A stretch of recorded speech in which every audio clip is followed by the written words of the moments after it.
Mic check for the court reporter. Mic check for the stenographer. Representative, microphone check for the stenographer.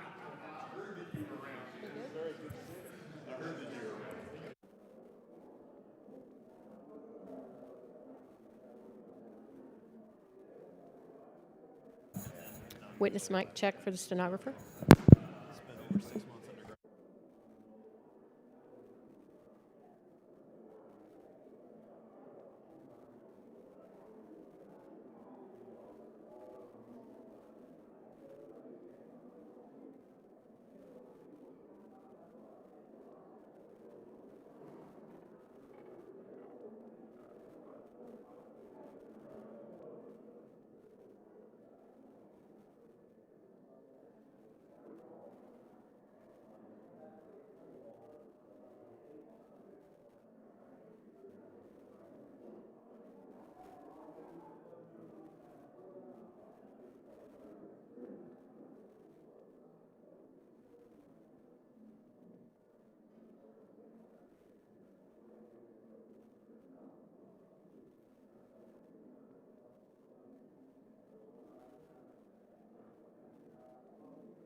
I'd like to call the committee to order. Everybody take their seats. Good morning, all. Just process-wise, we don't really have a hard stop on the hearing today, so we'll see how it goes. Depending on how many members are left, the sort of 12 to 12:30 range, we may take a break at that point.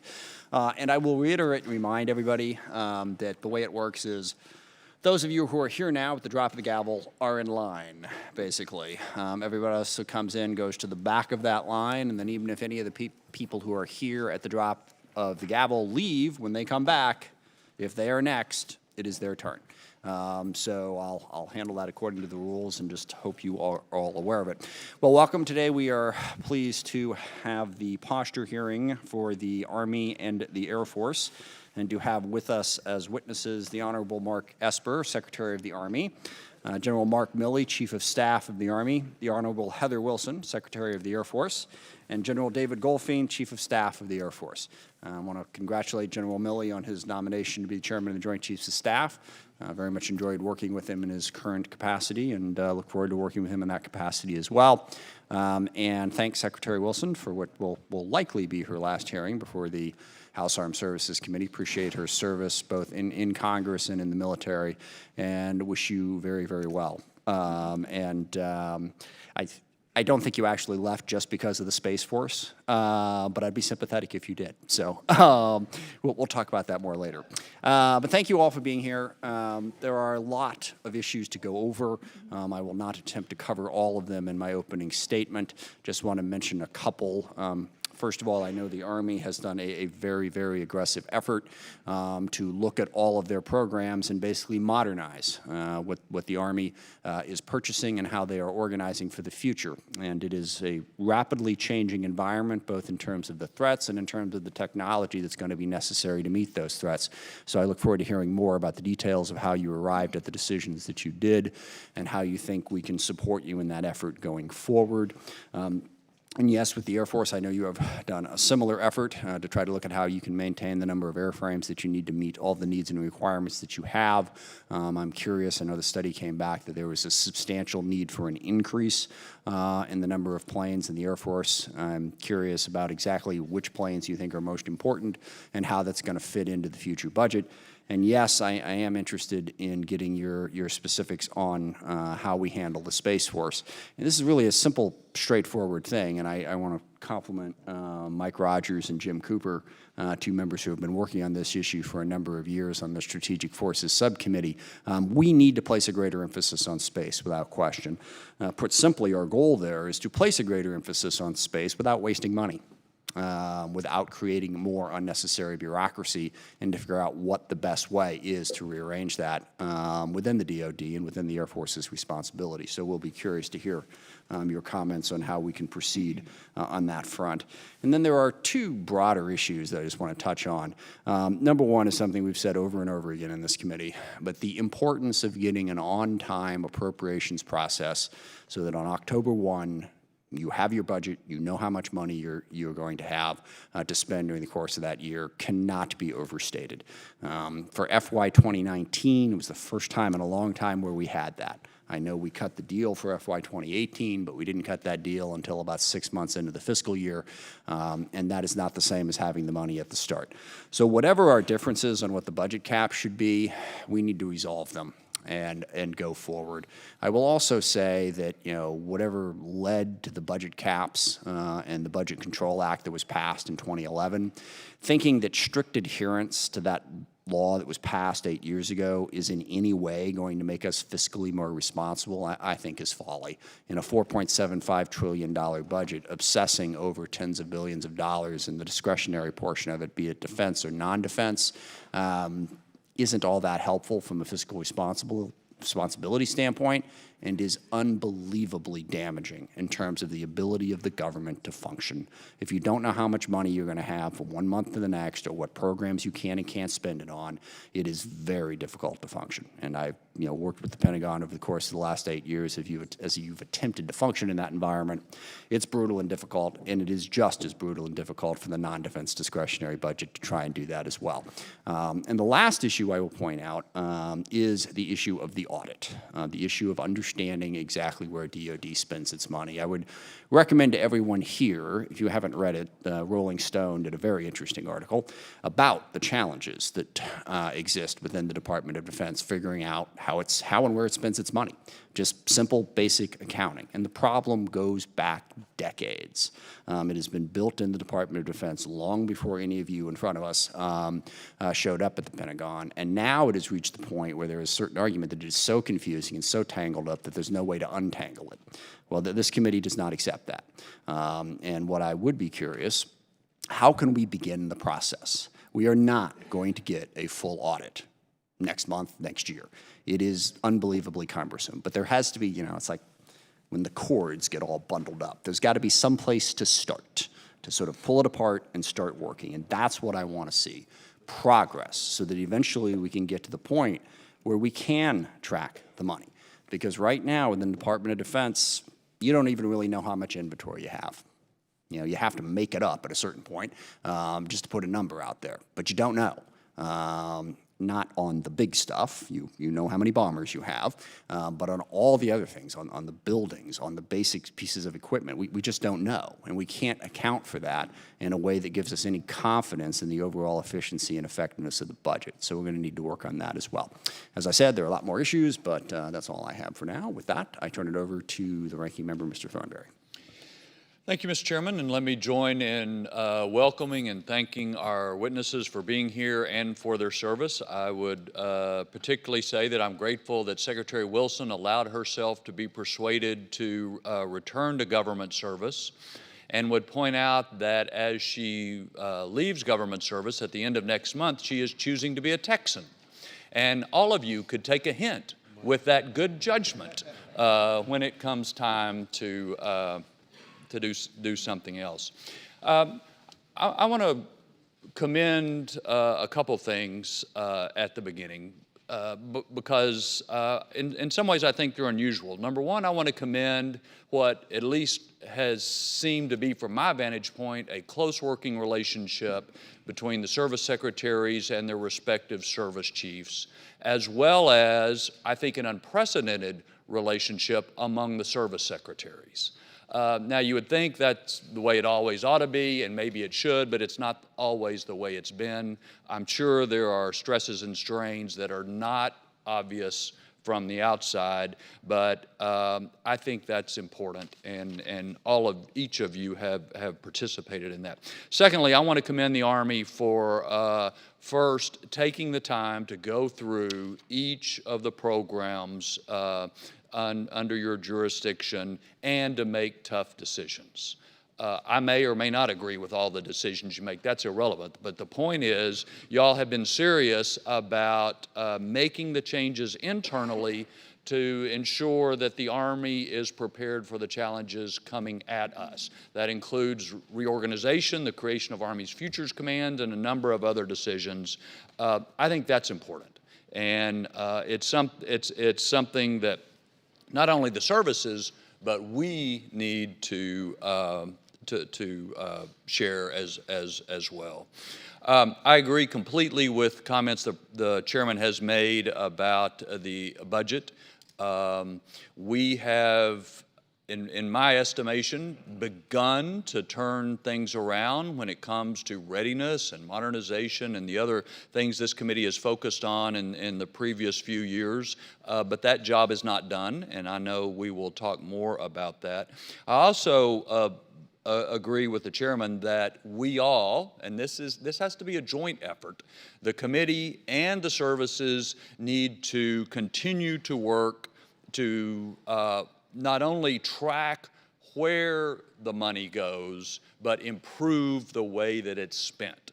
And I think the very first step was when this committee put into law several years ago a requirement that the audit take place. We knew it was not going to have a good outcome, but the point is you got to find the problems before you can start to solve them. And I think going through program by program, as y'all have done, that sort of intense scrutiny is good and important.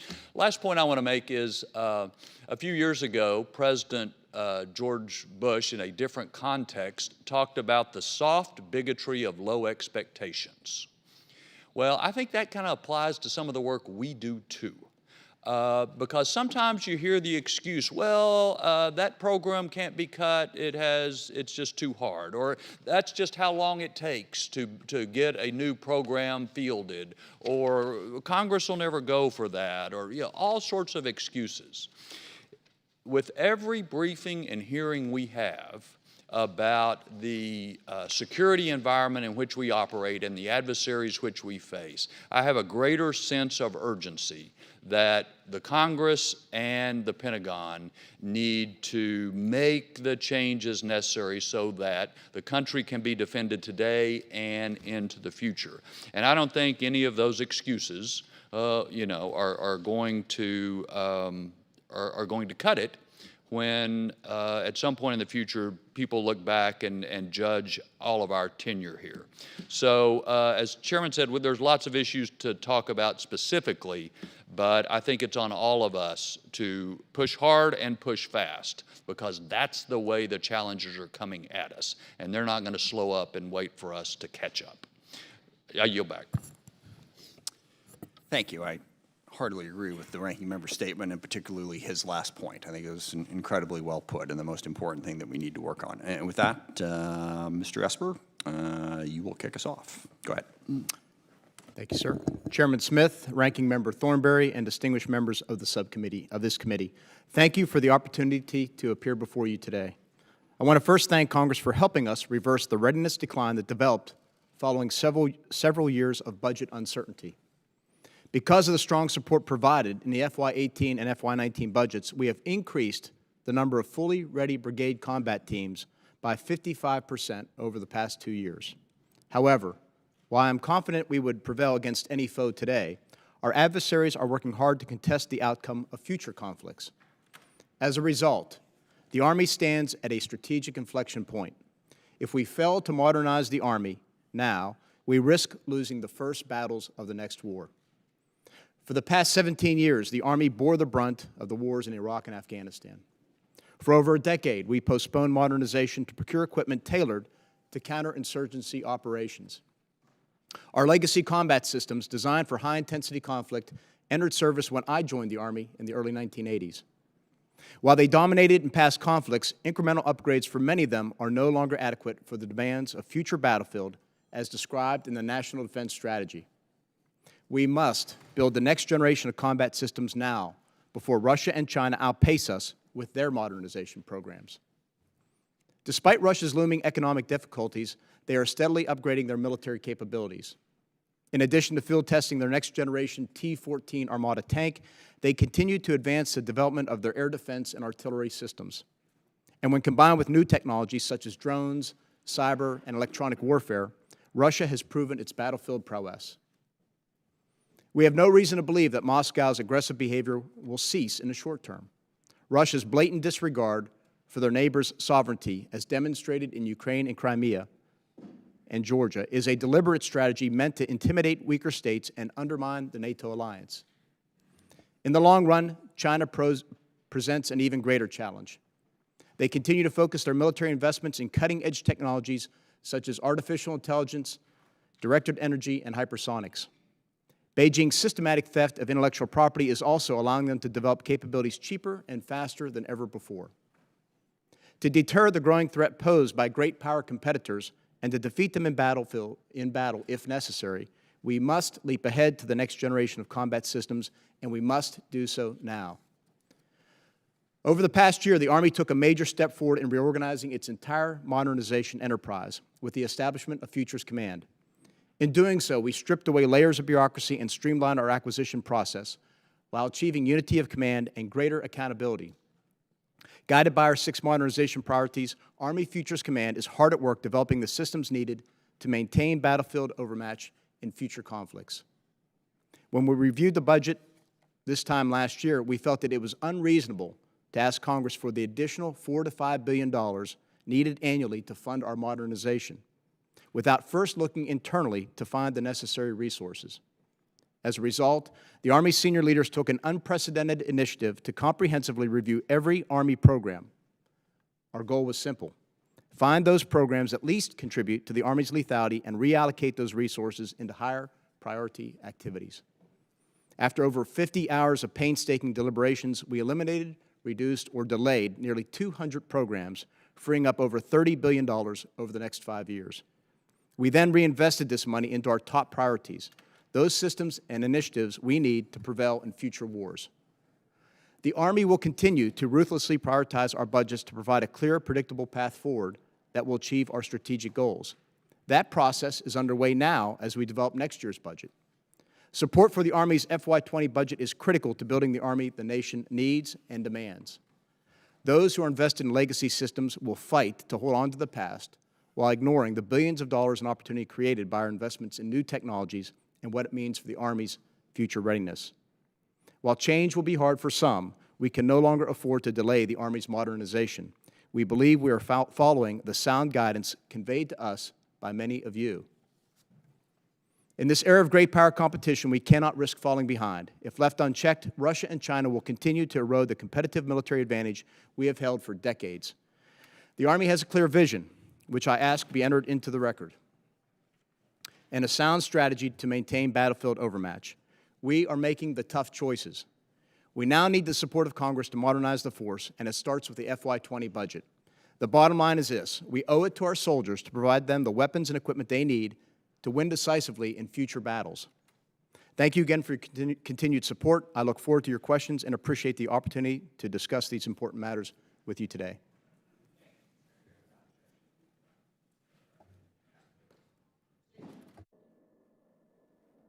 Sorry. Without objection, the statement that you asked for will be entered into the record. General Milley.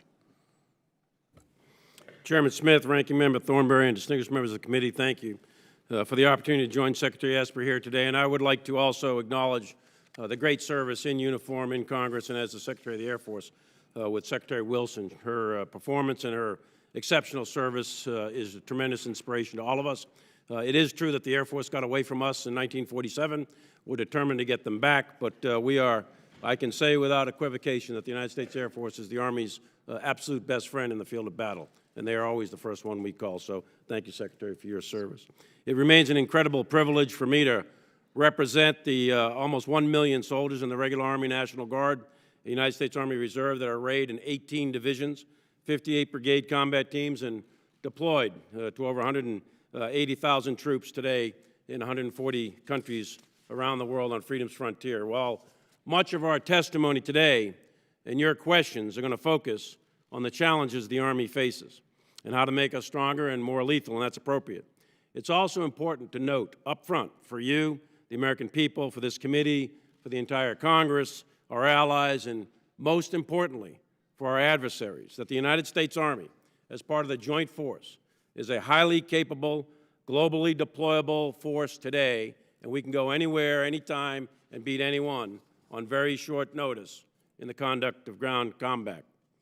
We have the training, the equipment, the people, the leaders to prevail today, and no adversary out there should ever doubt that. I concur with Secretary Esper's comments on the threats posed by China and Russia, and they are, in fact, in my view, rising. The international order and, by extension, the United States interests are under increasing and dangerous pressure.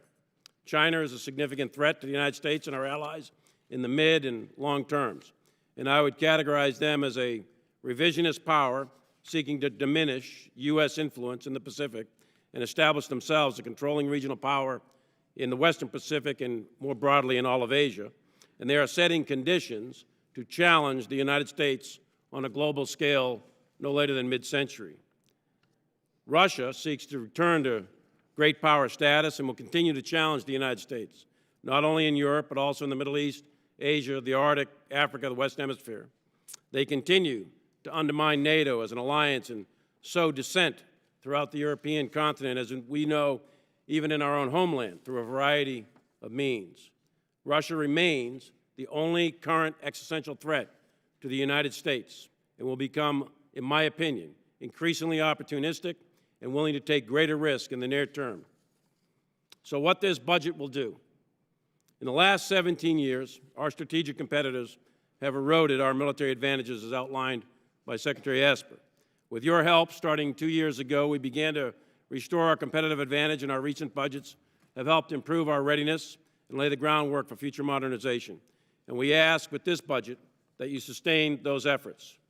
Our goal remains 66%, two-thirds of the active duty Army brigade combat teams, and 33% of the National Guard and the U.S. Army Reserve units to be on the highest levels of readiness.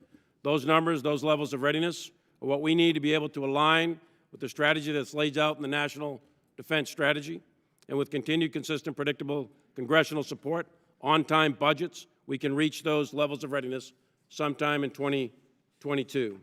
Specifically, this budget will fund 58 brigade combat teams and 6 security force assistance brigades for the total Army, 32 combat training center rotations to include 4 for the National Guard, increased pre-position stocks in both Europe and Indo-PACOM, and many, many other current readiness initiatives.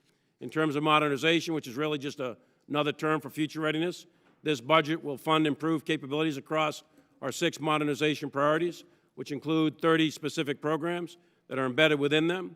In addition, another 50 programs that are of significant importance to the Army. In short, this budget will increase the lethality of munitions and forces across the globe and increase the lethality of the Army in the future against any threat. Lastly, I want to highlight that this committee, that Congress as a whole, has provided us tremendous support over the last several years. We recognize that, and we are committed to applying our resources deliberately and responsibly, understanding that they've been entrusted to us by Congress and the American people. And we will continue to do that going forward to ensure that we maintain our solemn obligation to our soldiers, that we will never send our sons and daughters into harm's way unless they are properly trained, fully manned, and have the best equipment money can buy, and are extraordinarily well led. Thank you again for your continued support to our soldiers and their families, and I look forward to your answering your questions. Thank you. Secretary Wilson. Mr. Chairman, I'd like to put my entire statement in the record. Without objection, so ordered.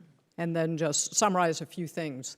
The budget that the Air Force has presented this year is aligned with the National Defense Strategy. That's the guidance we gave as we began to develop this budget, and we've been consistent about that all the way through. I'd like to really just highlight 3 things with respect to our budget and the state of the Air Force today.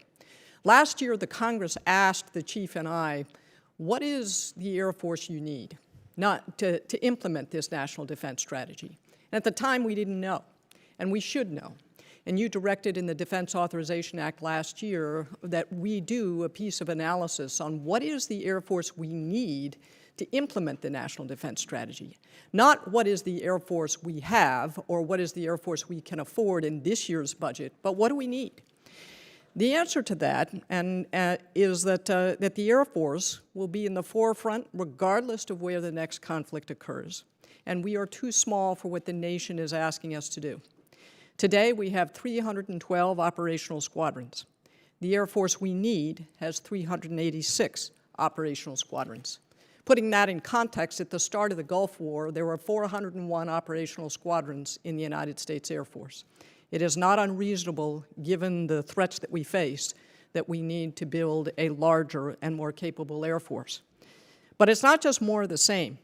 We have to evolve, to incorporate advanced technology and use it in new ways. Second, America is building a more lethal and ready Air Force. We are more ready today than we were 2 years ago, in large part because of the resources that Congress has made available to the Air Force and our focus on restoring the readiness of the force. That means people and training and equipment and maintenance and spare parts and munitions. What you have allowed us to do is to be more ready for anything the world may throw at us.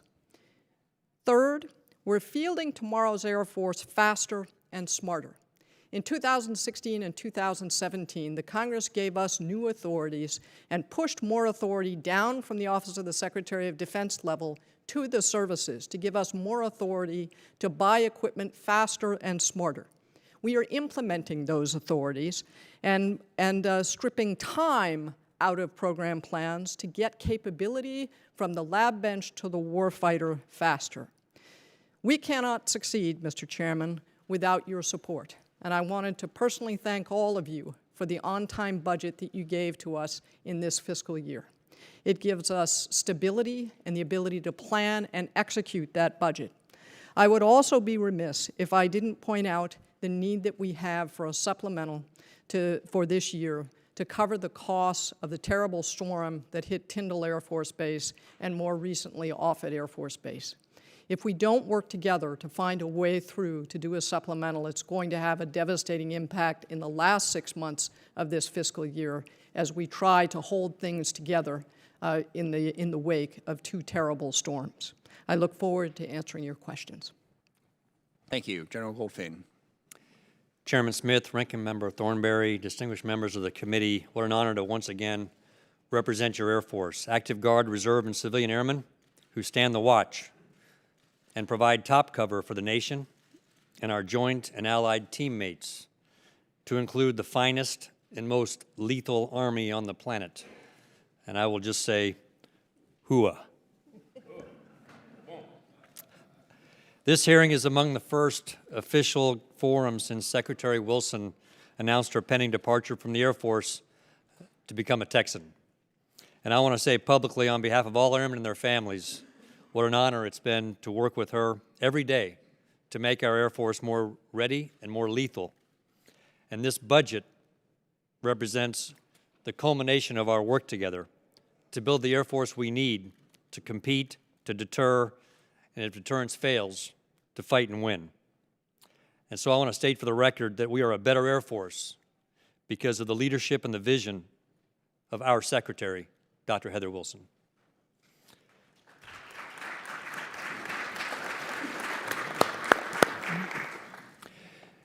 Chairman, I went to war for the first time as a young captain, flying F-16s out of Shaw Air Force Base in South Carolina just a few days after Saddam Hussein invaded his neighbor in Kuwait. And as the Secretary said at the time, we had 401 operational squadrons and 945,000 active Guard, Reserve, and civilian airmen in an Air Force that landed our nation's initial punch. 401 operational squadrons to defeat a middleweight, non-nuclear power who threatened his neighbor in the region, but who posed little threat to our homeland and our way of life. Today, as the Secretary said, we have 312 operational squadrons, down from 401. And we have 685,000 airmen, down from 945,000. We're not the Air Force of Desert Storm. When General Tony McPeak was the chief in 1991, he and his fellow Joint Chiefs were focused on supporting a single combatant commander, General Norm Schwarzkopf, the commander of U.S. Central Command. But today, should deterrence fail and we find ourselves defending our nation against a major nuclear power, as chief, I'll be simultaneously supporting at least 3 combatant commanders who will be demanding air, space, and cyber power. The geographic combatant commander will request forces to support his campaign, which will include backfill for any fighters, tankers, command and control forces he'll place on nuclear alert. The next call I'll receive will be from U.S. Strategic Command, who will tell me how many bombers, tankers, and command and control forces he needs to execute his nuclear mission, protecting not only our homeland, but also our allies and our partners. And the third will be from U.S. Northern Command, who will tell me how many fighters and tankers and ISR and C-2 aircraft he needs to execute his plan to defend the U.S. And the Air Force will support these missions simultaneously, not sequentially, while at the same time, shoulder to shoulder with our joint teammates, maintaining a global presence to deter any rogue nation who might choose to take advantage of our situation, while simultaneously maintaining campaign pressure against violent extremism. This is the stark difference between fighting a middleweight rogue nation without nuclear weapons versus competing, deterring, and if deterrence fails, fighting and winning a peer fight. And it's why Secretary Wilson and I continue to articulate in every forum that the Air Force is too small for what the nation is asking us to do. It's why we reported to this committee that the Air Force we need to execute the National Defense Strategy requires 386 operational squadrons. With your support of this budget request, we'll continue to rebuild the readiness and lethality of this Air Force, which you supported last year with an on-time appropriation following a damaging sequester and years of budget uncertainty. And for that, we thank you. You know, Chairman, Ranking Member, members of the committee, history doesn't always repeat, but it does rhyme now and then. My father fought as a young F-4 pilot in Vietnam. He and many of his peers stayed in and rebuilt the Air Force his son needed to fight and win in Desert Storm, followed by 28 years of continual combat operations, including 10 years of Operations Northern and Southern Watch, air campaigns in Bosnia, Kosovo, Serbia, and continuing through the past 17 years fighting violent extremism in Afghanistan, Iraq, Syria, and North Africa. My daughter and my nephews are young airmen today. With your continued support, with on-time budgets, we'll build the Air Force they'll need to fight and win side by side with our incredible Army in this era of great power competition. Thank you for the opportunity to testify, and we look forward to your questions. Thank you all. I'll start with the Air Force, sort of building on the main point that both you and the Secretary made, General Goldfein, that I forget the numbers off the top here, but roughly you said we had how many squadrons at this point, Madam Secretary? Sir, we have 312 operational squadrons. Right. And you were saying that we needed 388, something like that? 386. 386 to get there. And, you know, I realize the Air Force budget is a little bit complicated because, you know, some of that goes to the intel, some of it goes here. But roughly, I think your budget request is in the $150, $160 billion range. Is that correct? It's a little above 160. It's a 6.5% increase over last year. Okay. So I guess the question is, how much would you need in order to have the Air Force that you both say that we don't have but desperately need? Mm-hmm. If you just look in rough numbers, first of all, we're looking out in the 2025-2030 timeframe, which is what you guided us to do, and to look at the threat in that era. Just to clarify on that point, so the numbers that you cited earlier about how large you think the Air Force needs to be is to meet the 2025 threat environment, not to meet the current threat environment? That is correct. You guided us to look in the 2025. I get what we guided you to do. I'm not asking about that. You basically stated, and it seemed like it was more present tense than future tense when you both were talking about it, that we right now today do not have the Air Force that you think we need to defend the country. And I'm just curious how much more money we would have to spend to get that Air Force. Now, I understand you don't create planes out of whole cloth in the blink of an eye, and it takes time. But putting that point aside, how much more would it cost to have the Air Force that you think we need right now?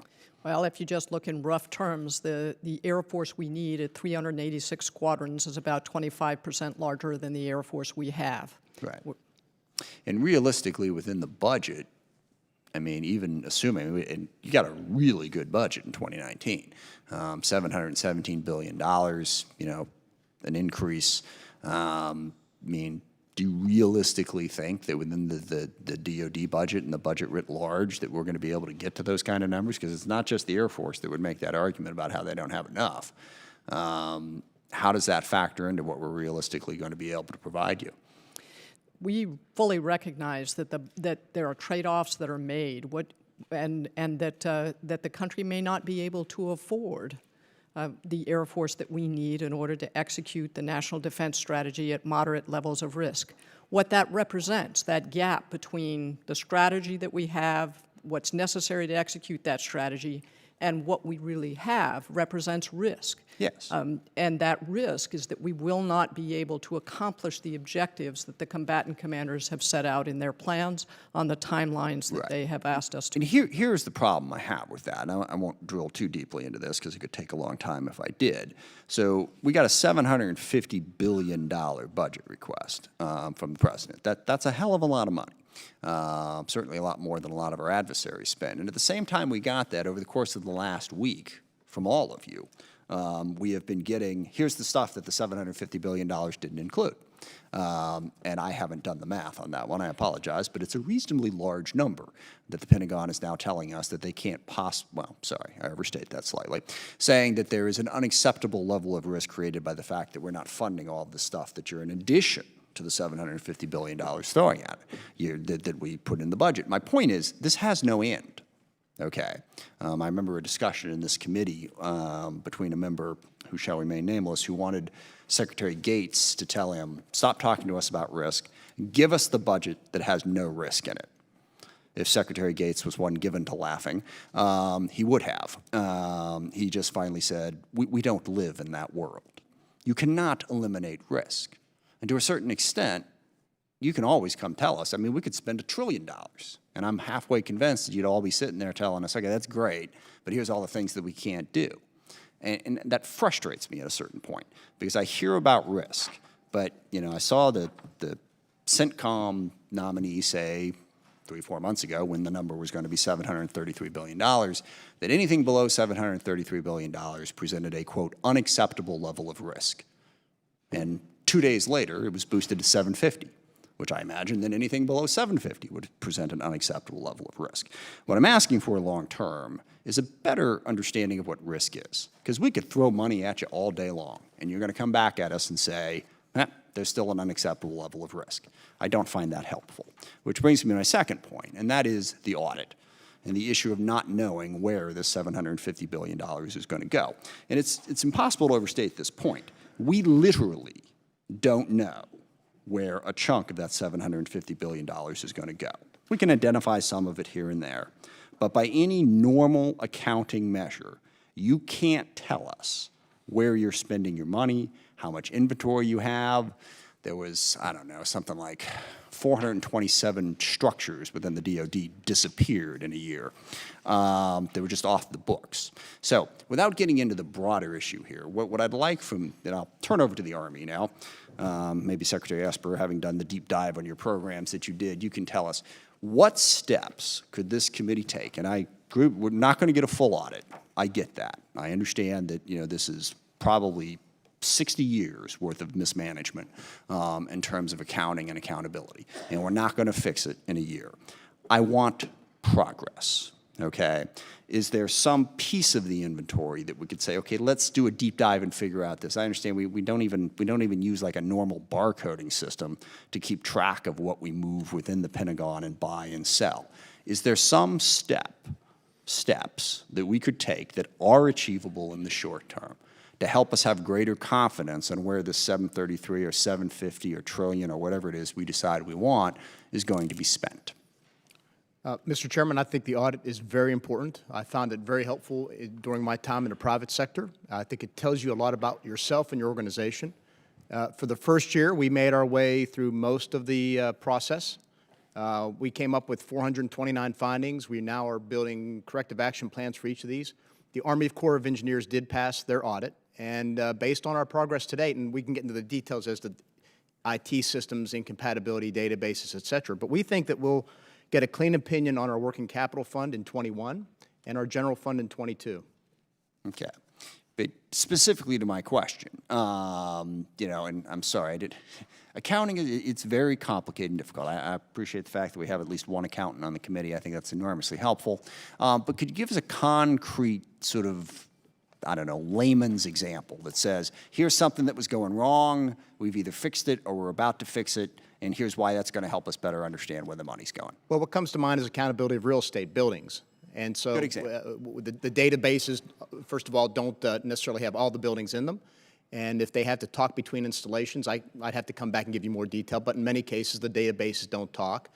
And then you have to go out so we had to hire teams and dispatch them out to each installation to literally walk block by block and count buildings and describe them and try and put a price on them, because it requires a value. And just that inventory process alone takes a lot of time and a lot of effort.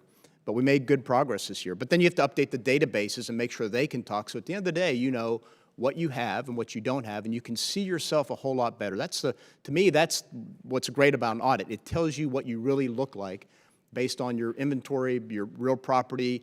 You know, we have very good accountability of munitions. That's pretty important. but across the board, that's just one example, and we can provide you more if you'd like. And that's good. And of course, the problem is that it's always easier when you do it on the front end. Okay, so if we'd had these systems set up in place in the 50s, 60s, and 70s, the incident from like 15 years ago when there were 6 nuclear weapons that were put on, I think it was a B-52 and flown across the country, and nobody knew that it had happened because they didn't have an adequate accounting of where the nuclear weapons were, is perhaps the most alarming example. But, you know, we did, you know, with the buildings. Should have done that when we bought the damn things. Okay, you know, why do you have buildings that you didn't put on the books when you bought them? So going back and fixing that, I think, is enormously important because then we can have greater confidence in the numbers that you're all talking about in terms of what we need. I could go on, but I won't. Mr. Thornberry. Let me just follow up on a subset of what the chairman was talking about. In addition to putting more responsibility on the services rather than DOD for the acquisition of things, another major push of this committee in recent years has been to adopt more commercial practices in various ways. Because it turns out that Walmart and others are pretty good at barcodes and keeping track of logistics and various other examples. But part of my frustration is a number of the things we passed into law have not yet been implemented because it takes so long to write the regulations and get through that whole process. I don't want to spend a lot of time on this, but can either Secretary Esper or Secretary Wilson give me a little hope that the process in implementing what we have already passed to improve these processes is actually picking up pace?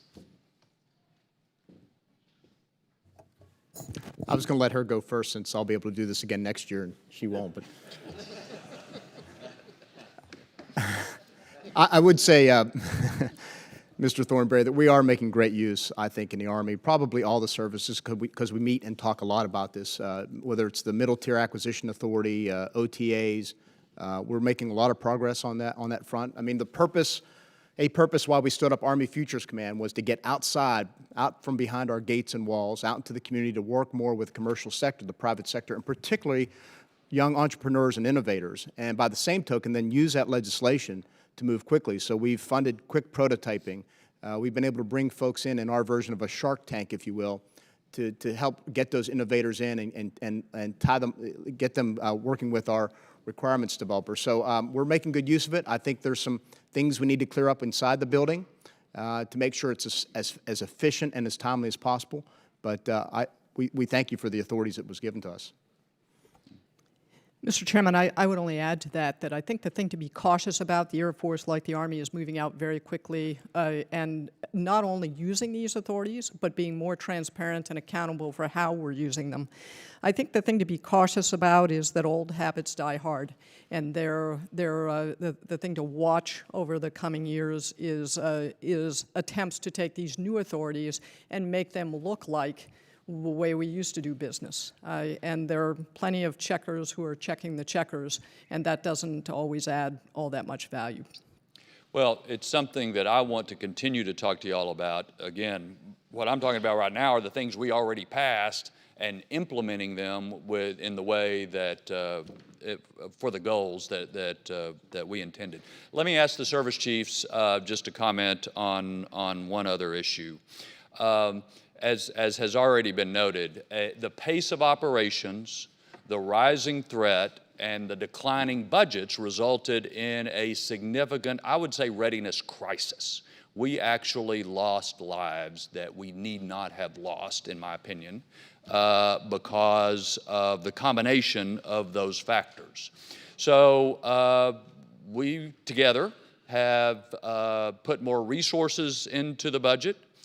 We have, I hope, started to turn it around, but I think it's important for us to hear from each of you a summary, not in great detail, the progress we've made on the readiness issues and where we are versus where we need to be. Is the job done? Have the last 2 years of increasing budgets and having one on time really got us back to where we need to be when it comes to readiness. Because as one of you said, I can't remember which one, I would interpret it as morally wrong to send somebody out on a mission without the best equipment, the best training, the best support that this nation can provide. And that's on our shoulders as much as y'all's. So I would appreciate General Milley and General Goldfein a snapshot of progress on readiness and where we are versus where we need to be. Thanks, Congressman. Appreciate the question. In short, about 55%, as Secretary Esper said, we've improved our readiness of our tactical units. When I became Chief of Staff 3.5 years ago, there were 3 brigade combat teams at the highest level of readiness. Today, we've got, roughly speaking, 28 as of about December. So that's a significant improvement, but that's not where we need to be. If we're serious about great power competition, and really the key, we want to be able to win if deterrence fails, but the key is deterrence. You never want the question asked or answered whether you can win or lose against Russia and China. You want to deter the possibility of conflict being raised. So the way to do that is strength, to have large, capable, extraordinarily ready forces that can rapidly deploy and project combat power anywhere on Earth. And then if the enemy or your adversary knows that, then the probability of them taking a risk and crossing some sort of red line won't happen. So for the Army, we have improved our readiness significantly in the last 2 years or so. But you're not going to dig yourself out of an 8 or 10 year hole, plus all the cost of fighting a war in Iraq and Afghanistan, et cetera. You're not going to do that in just two budget cycles. This is going to be a sustained level of effort. We think, if all other things remain equal, which of course they never do, we think, though, if they do, that we'll be at the levels of readiness we project, 66% in the regular Army, 33% in the Guard and Reserve, sometime in 22. If we don't get budgets on time, we won't. If we go to a BCA, it'll be catastrophic. We'll revert back to squad and platoon level training, which will increase risk and increase the probability of war. So readiness is all about being able to fight and win, but it's all about deterrence, and that's really what the game is. So we have ways to go, a lot of work to do, and we appreciate your continued support. Sir, what I would just add to that is that, we stopped the crisis in 18. We sort of leveled off. We began the recovery in 19, and what we're bringing forward in 20 continues and actually accelerates that recovery going forward. For the Air Force, readiness first and foremost is about people. And I know we've had this discussion. We were 4,000 maintainers short, and we're with your support, we have closed that gap to 0. They're young, but we've closed the maintainer gap. And we're also flying more in this budget than we have in the past, so we're moving in the right direction. One of the most important things that Secretary Wilson and I did was we're approaching the additional dollars towards readiness different than we have in the past. In the past, we would have spread that across all squadrons, and then all ships would have rose to a higher tide over time. We determined we couldn't wait that long. So we went back and looked at those squadrons that are required in the opening days of a China or a Russia campaign, labeled them as pacing units, and we took the additional money and put to them first. And as a result of that, we were able to shorten our readiness recovery by 6 years. So today, over 90% of the lead packages for those pacing units required in the opening days of a China-Russia campaign, over 90% of those are ready for combat tasking. The remainder of those pacing units will be ready in 2020. And then we will continue to apply that additional resources as we go forward. And I would just end by saying that we also, for the Air Force, have a very near-term readiness challenge, and that is the impact of readiness if we don't get a supplemental. Because right now we're cash flowing the recovery of Tyndall and Offutt. And as the Secretary is forced to make decisions as we go forward, that is going to have an absolute near-term impact on the readiness of our force. Well, I appreciate it, and I think it's important to look at what our responsibility in this is as well as y'all's. Mr. Chairman, I yield back. Thank you, Ms. Davis. Thank you, Mr. Chairman. I want to thank you all for your dedicated and distinguished service, and particularly best wishes as you move on, Dr. Wilson. And with that, I will defer my questions to Ms. Slotkin. Thank you, Congresswoman. General Milley, I was really glad to hear in your opening statement that you described Russia as, quote, the only current existential threat to the United States. I just want to make sure I have that. It wasn't in your written statement. I just was hoping you could confirm that statement that you read aloud here in front of us. That's correct, and the reason for that is because of Russian nuclear capability. Now, we have nuclear capability as well, so there's therefore a standoff and mutual deterrence. But because of their nuclear capability, they are the only country on Earth that is capable, I'm not saying they would do it, Right. but they are capable of destroying the United States of America. I just thought it was a really important and striking statement for someone who's going to be our chairman soon. And I hope you maintain that strong focus on that threat as you elevate to the chairman position and keep that independent voice with our president and with others. I wanted to ask both service chiefs, or basically everyone on there. We're about to have NATO's 70th anniversary. We have the Secretary General coming to speak with us, and the conversation around partners and allies and their value to us. I think sometimes the conversation gets caught up in sort of the feel-good pieces of having allies and partners, where I see it as, you know, our allies and partners have a real economic value to us. When they come and fly their F-16s in our operations, that's one F-16 we don't have to fly, right? When they bring their carriers in, when they bring their resources in, that actually lessens the burden on us. And can I have both generals speak to the financial value of fighting in combination with allies and partners?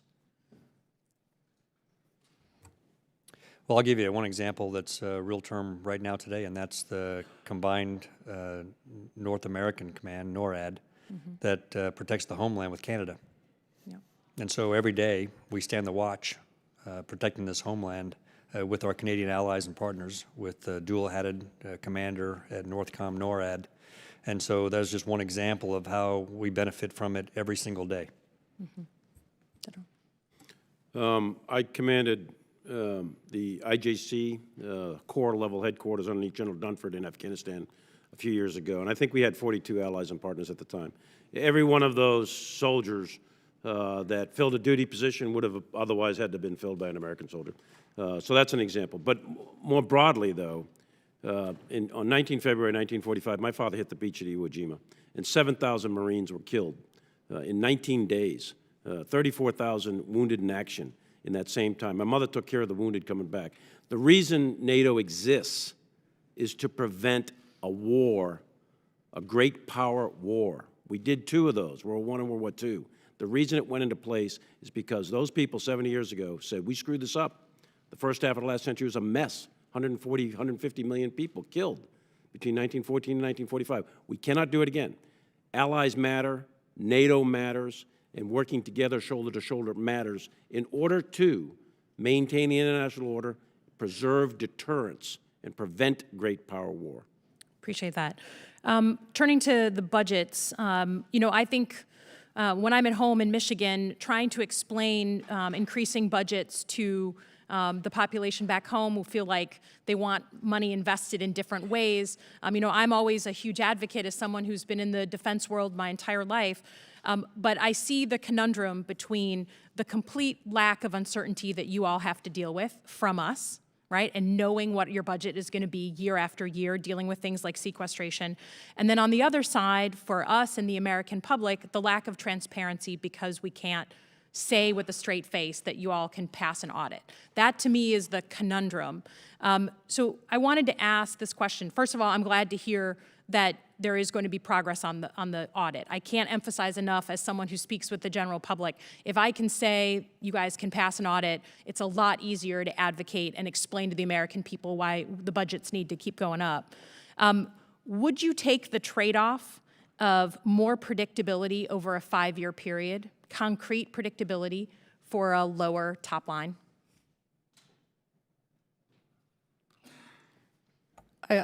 Congresswoman, I've never been asked that question before, but I think predictability matters.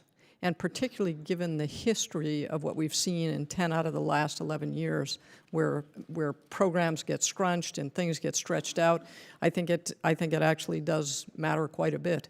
I know how hard it is to think about I'm sorry, one year budgeting. The gentlelady's time has expired. If you could just summarize quickly. I think that's it. Okay, great. Very well done. Mr. Wilson. Thank you, Mr. Chairman, and thank each of you for your service, and thank you for being here today. With Secretary Wilson, I was really grateful in serving in the House. We were the Wilson & Wilson team, and so I just wish you best on your future career, and I'm very pleased to find out that the Ranking Member Thornberry is thrilled about your coming to Texas. That's all positive. And Madam Secretary, in October 2018, the Secretary of Defense issued a memorandum directing the Air Force to achieve an 80% mission-capable rate for F-15s, F-22s, and F-35 aircraft by the end of fiscal year 2019. Will the Air Force be able to meet this readiness goal on each of the platforms, and how will it sustain 80% mission-capable rate? Mr. Chairman and Congressman, there's a couple of things that are conditional now. If we don't end up with a supplemental, it will be extremely difficult to meet those readiness, those mission-capable rates. With respect to the overall plans, we're trying to meet the guidance of the Secretary of Defense, but for the Air Force, we're not just interested in mission-capable rates of pieces of equipment. We're actually looking at the C1 and C2 readiness rates of units. I can have mission-capable aircraft that are sitting in a hangar and it doesn't give us the combat capability that we need. So we look at overall readiness, and the Chief described our readiness recovery plans. And it's very encouraging to see the focus on readiness. Secretary Esper, I'm grateful to represent the people of the 2nd District of South Carolina, which is the home of Fort Jackson. Fort Jackson trains over 60,000 soldiers per year, with about 10,000 soldiers in basic combat training on any given day. The Army brought in 70,000 troops last year. How are you improving basic training for soldiers at Fort Jackson? Please describe how this budget invests in better trained soldiers so that they can be ready to execute their duties upon arrival at their first duty station. Yes, sir. So one of the reforms that we made over the past year involves basic training for our infantry soldiers, and this pilot was conducted at Fort Benning, but will find its way to our other posts where we train infantry soldiers. Basically what we did was this: recognizing the needs of the operational force, we expanded combat basic training, one station unit training, from 14 weeks to 22 weeks by 2 months.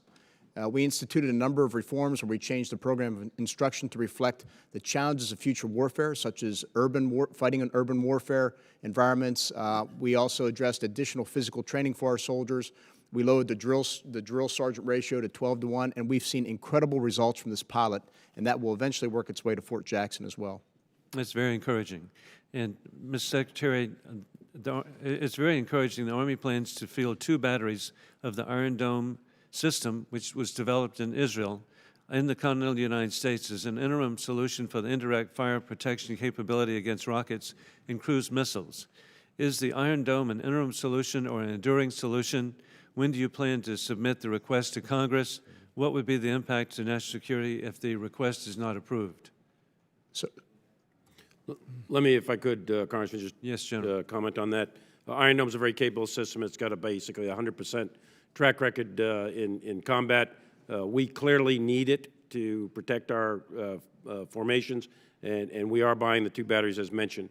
They'll be coming online here next year, in 20. It's part of this budget, and we'll have the first unit equipped, and we'll employ them as necessary. Well, it's an extraordinary system, and this is very encouraging. It's very good. And General, how is the Army progressing toward the goal of ensuring 66% of the force is rated as meeting full-spectrum readiness requirements? Will the Army reach this by fiscal year 2022?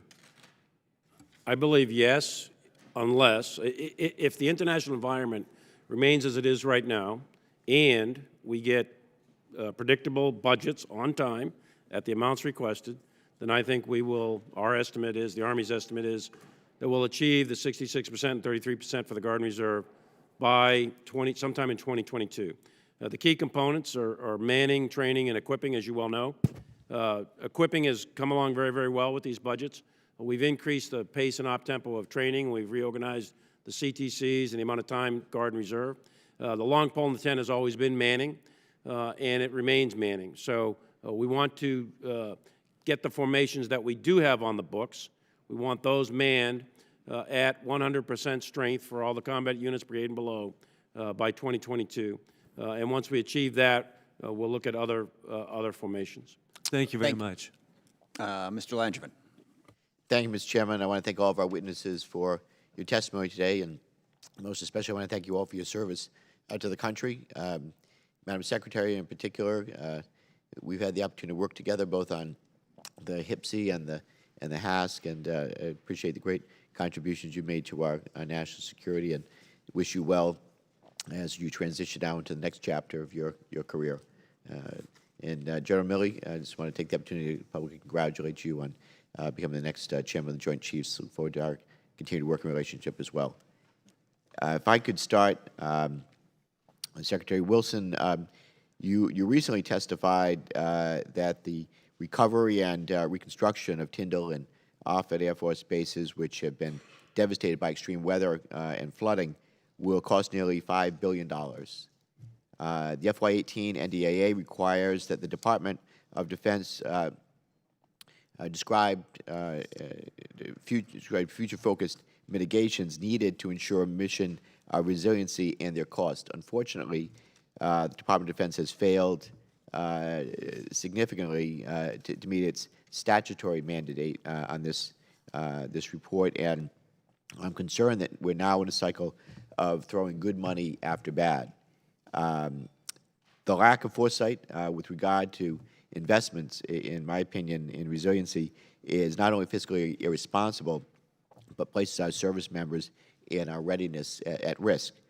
So my question is really to all of our witnesses, and I don't want anybody filibustering. I want to try to get to these as quickly as possible. I have several. Do you agree that the changing climate poses a threat to our readiness? Secretary Esper? I'm not sure that I could say that it poses a threat to our readiness, but climate change is something we have to take into account as we consider our installations, our training ranges, and how and where we may fight in the future. Jerry Milley? I would say climate change, the effects of climate change are things that we have to consider at the strategic, operational, tactical level and all of our military operations in the future. Secretary Wilson? I agree we have to take it into account for the Air Force. Weather and weather effects from the South Pole to the deserts of the Middle East is something we have to deal with and predict every day. General? I'll just add that we're a land-based force that's globally, we have a global footprint, and so we're watching everywhere, and especially in the Arctic, where we have a significant footprint and the effects there. So to each of you, are you planning and making investments in the FY20 budget in order to mitigate the risks that we will face in the short, medium, and long term to our CONUS and OCONUS installations? Secretary Esper? Mr. Langevin, we are doing work at our installations consistent with our installation management plans, but I have to go back and bring you back more detail to lay that out more clearly for you. Okay, I welcome that answer when you have a chance to get up to speed on it. General? Same thing. We'll have to get back to you for the record, Congressman. Secretary Wilson? Congressman, when we are rebuilding Tyndall, we're trying to rebuild it in a way that is resilient, and we actually have a new infrastructure investment strategy that tries to make our bases resilient because we fight from our bases, and they have to be resilient to all kinds of adversaries, including the weather. In general? Yeah, same. Okay. I would hope that we are building resiliency in, that we're planning ahead. I mean, climate change, whether people want to recognize it or not, it's happening, and we are going to be throwing good money after bad if we do not plan. Whether a base should be rebuilt or we build it, resiliency in, it has to be done because it's going to be a waste of taxpayer dollars if we don't, and it's going to affect our mission readiness, I'm convinced. So what I want to ask, Secretary Esper, let me switch to this. Let me ask you, how are you evaluating those risks as they evolve? How are you prioritizing your budgets?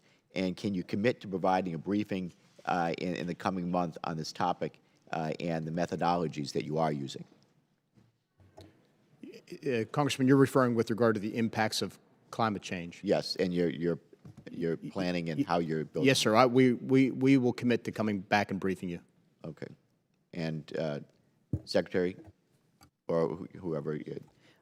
Congressman, I would say that, for example, in our infrastructure strategy, when we look at a base's resilience, we look at its at how is it. We're doing some things in the Arctic with respect to making sure permafrost stays permanent.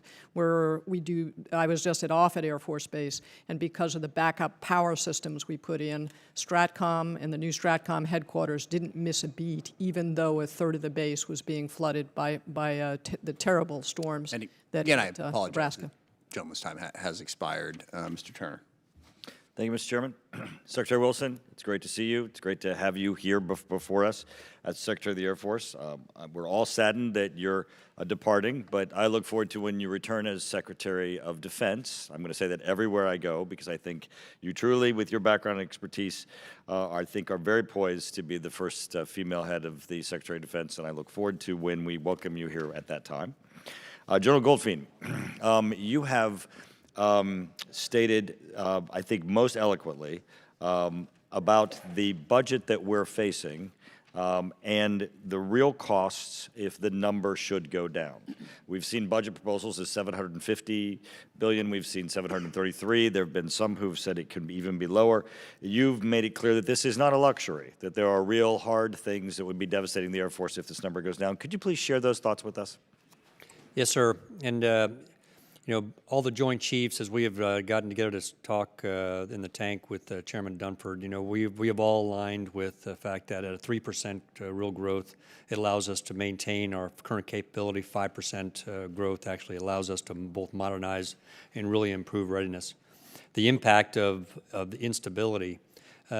We talked earlier about the impact of the services and our ability to plan ahead, and that's a real challenge for us. But General, you've talked about we will lose specific things. There are things that will be affected in your capabilities if this number drifts downward. Could you speak to those? Yes, sir. There will be flying hours that we will lose, which are a direct impact on readiness. There will be aircraft modernization that we will lose, which we absolutely need to stay ahead of the threat. And there will be significant impacts on our investment in space, which is significant as we go forward to transition from a benign environment to a contested environment. Thank you. Secretary Wilson, as you know, I'm the past chair of the Air and Land Subcommittee, so I'm very dedicated to our work to go to fifth-generation aircraft in the F-35. I'm disappointed, obviously, in the number of aircraft that the Air Force is currently looking to acquire for the F-35.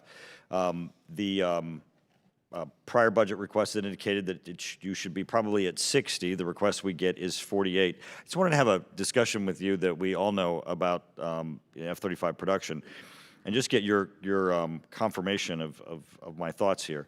If we don't buy more F-35s next year, we can't buy more than next year, right? I mean, because every year that we put off increasing the amount of F-35s that we buy, the supply chain doesn't keep up, the production line doesn't keep up, and we put off the ability for us to ramp up to where we would have both increased cost savings and also increased numbers of F-35 that we can put into service. Do you have some concerns that as we continue to put off buying higher numbers of F-35 that we're really just locking in increased costs, locking in inefficiency, and making it more difficult for us to have the flexibility to do that later? Congressman, I'm not sure that I'm concerned so much about those effects. I do think that the Air Force is committed to the F-35. We need its game-changing capability. We also need both capacity and capability. And one of the things that we're facing now, let's go back a second. It was before any of all of us were here, really, but it was the F-22 was supposed to replace the F-15. That didn't entirely happen, and those decisions are made and behind us. The reality is we've got F-15Cs that are not going to live long enough to get replaced, and the consequence would be that our force structure will decline in size. The best thing we think we can do, given the resources that we have, is to buy the 48 F-35s this year and to supplement them by replacing the F-15Cs. Okay, well, I didn't raise the F-15 because I really think it should not be an apples and oranges discussion, as we were having discussion earlier. In fact, you had represented that you thought that the choices of modernizing or buying new F-15s shouldn't be at the cost of the F-35, which is why I wanted to walk you through if we buy 48 aircraft this year and not 60, doesn't it make it more difficult to buy 78 the next year? I mean, isn't it absolutely that we lock ourselves into an inability to have flexibility to increase the number of the F-35s by what we do this year? Congressman, as I understand it, now we had our folks check with Lockheed, could they build 60 this year, in the FY20 year? And the answer is yes, they could.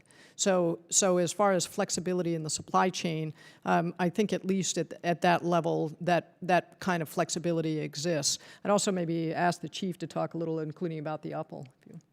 But it does generally affect the next year, right? I mean, if they could do 60 this year, but we only buy 48, aren't they going to come back and say, well, we could do 60 next year versus we could do 78 next year? I mean, we're pushing off the inevitability of the ramp up that we're losing by us pulling that line forward. Yes, sir. I can't speak for industry, but my understanding of how they invest in their workforce in addition to the tooling in the line is that they invest year to year, and so it would be more difficult to go to. The larger the jump, the more difficult it will be for industry. Secretary Wilson, you've done an excellent job in trying to lower the cost of sustainment for the F-35. I know the problems that we've had with the Alice system that you're working on. Could you give us a short update on that? The Air Force is using its software factory called Kessel Run and working with Lockheed to jump forward to development ops and get more capability to Alice faster. And the first drop of software, I believe, is this month. Thank you, Mr. Chairman. Thank you, Madam Secretary. They seem determined, Secretary Wilson, to ask you the question with like no time left and then force you to answer that. So I appreciate your flexibility on that. I do want to have just one point of clarification, and maybe General Goldfein. Is it your testimony that you not feel that the Department of Defense can adequately defend the country for $733 billion? Sir, I absolutely believe that we can defend the country today.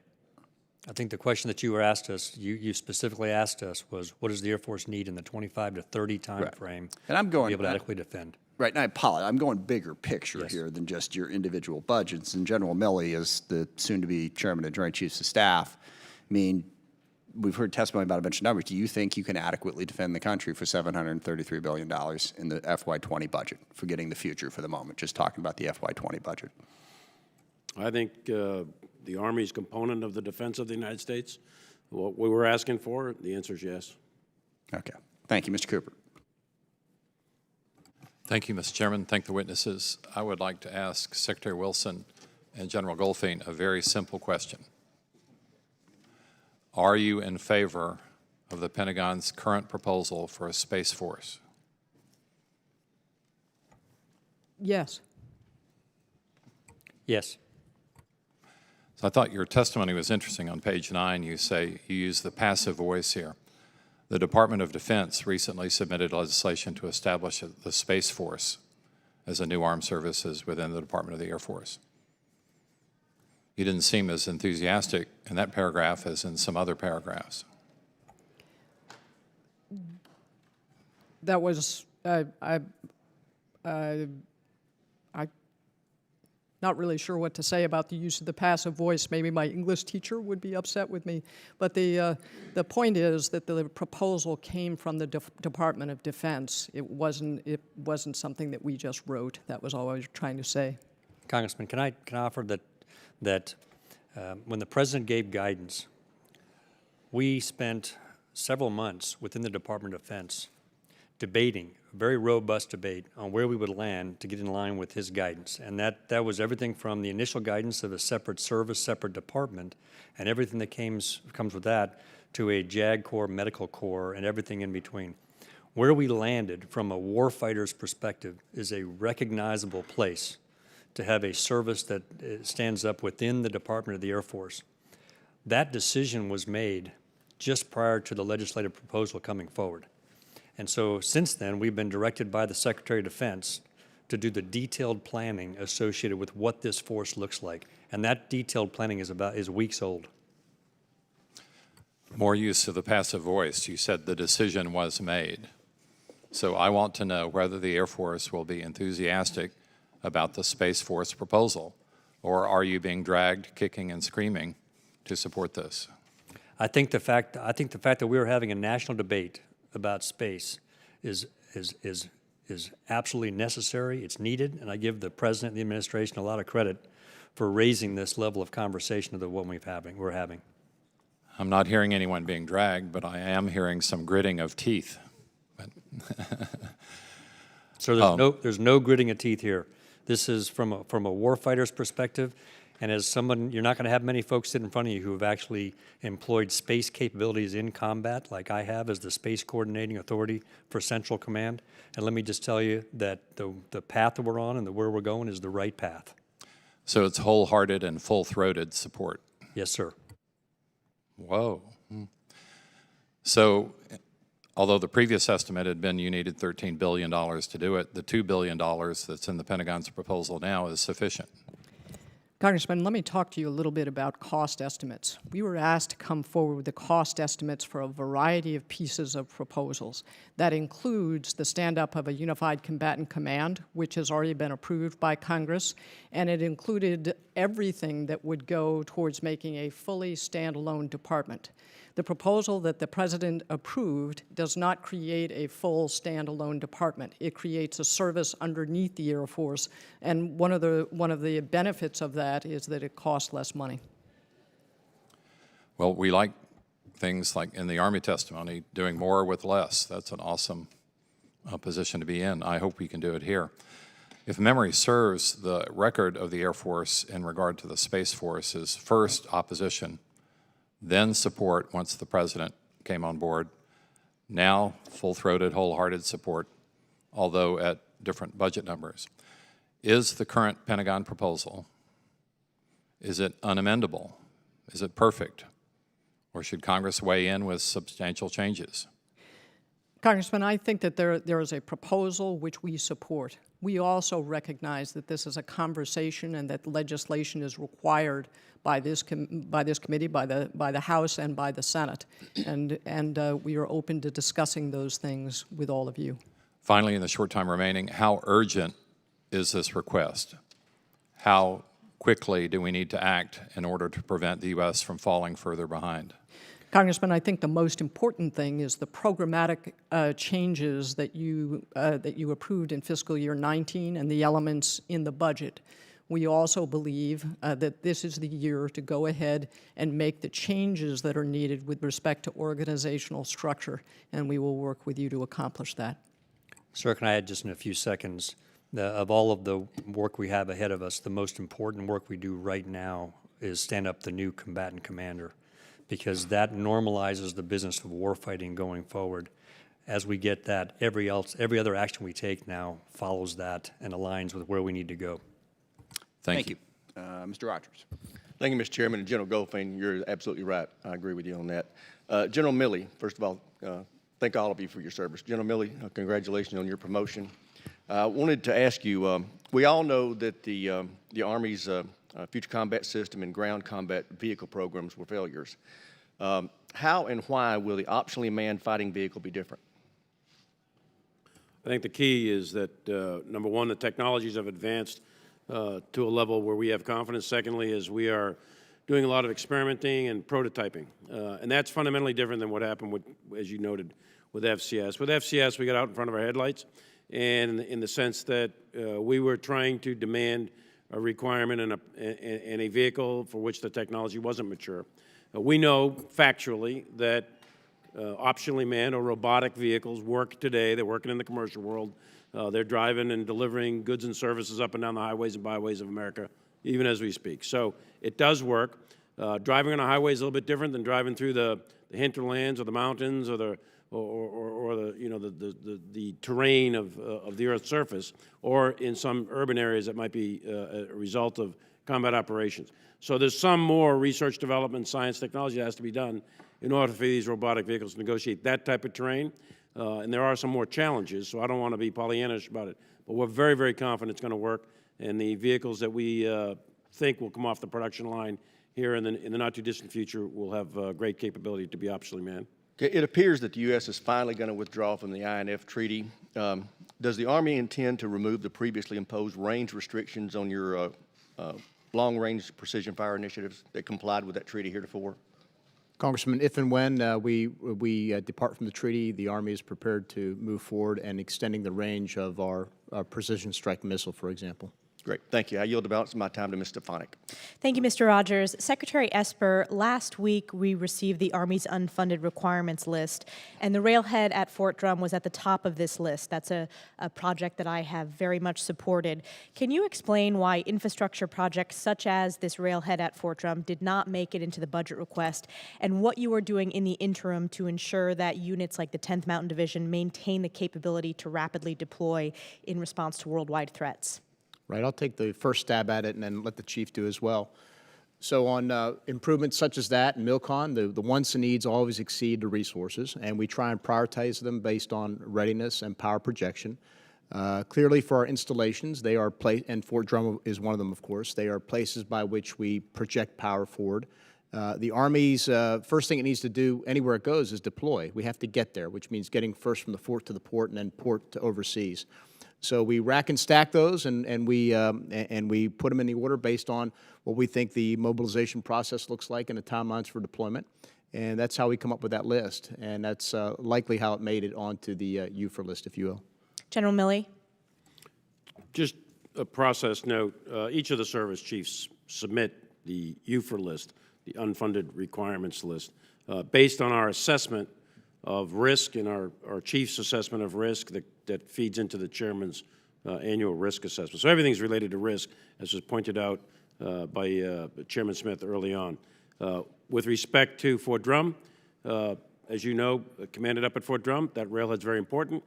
10th Mountain Divisions are strategically deployable, rapidly deployable, division-size capability, and that railhead is critical to getting the troopers from the 10th Mountain Division out the door. So we want to make sure it's up on there. However, within the UFR list, I decided to put that on there as one of many things that I think would improve our readiness if additional monies became available. How does it rack and stack to the $182.3 billion of requirements that we put into the budget? It was just below the cut line on the 182.3, but if additional monies became available, it's on that UFR list.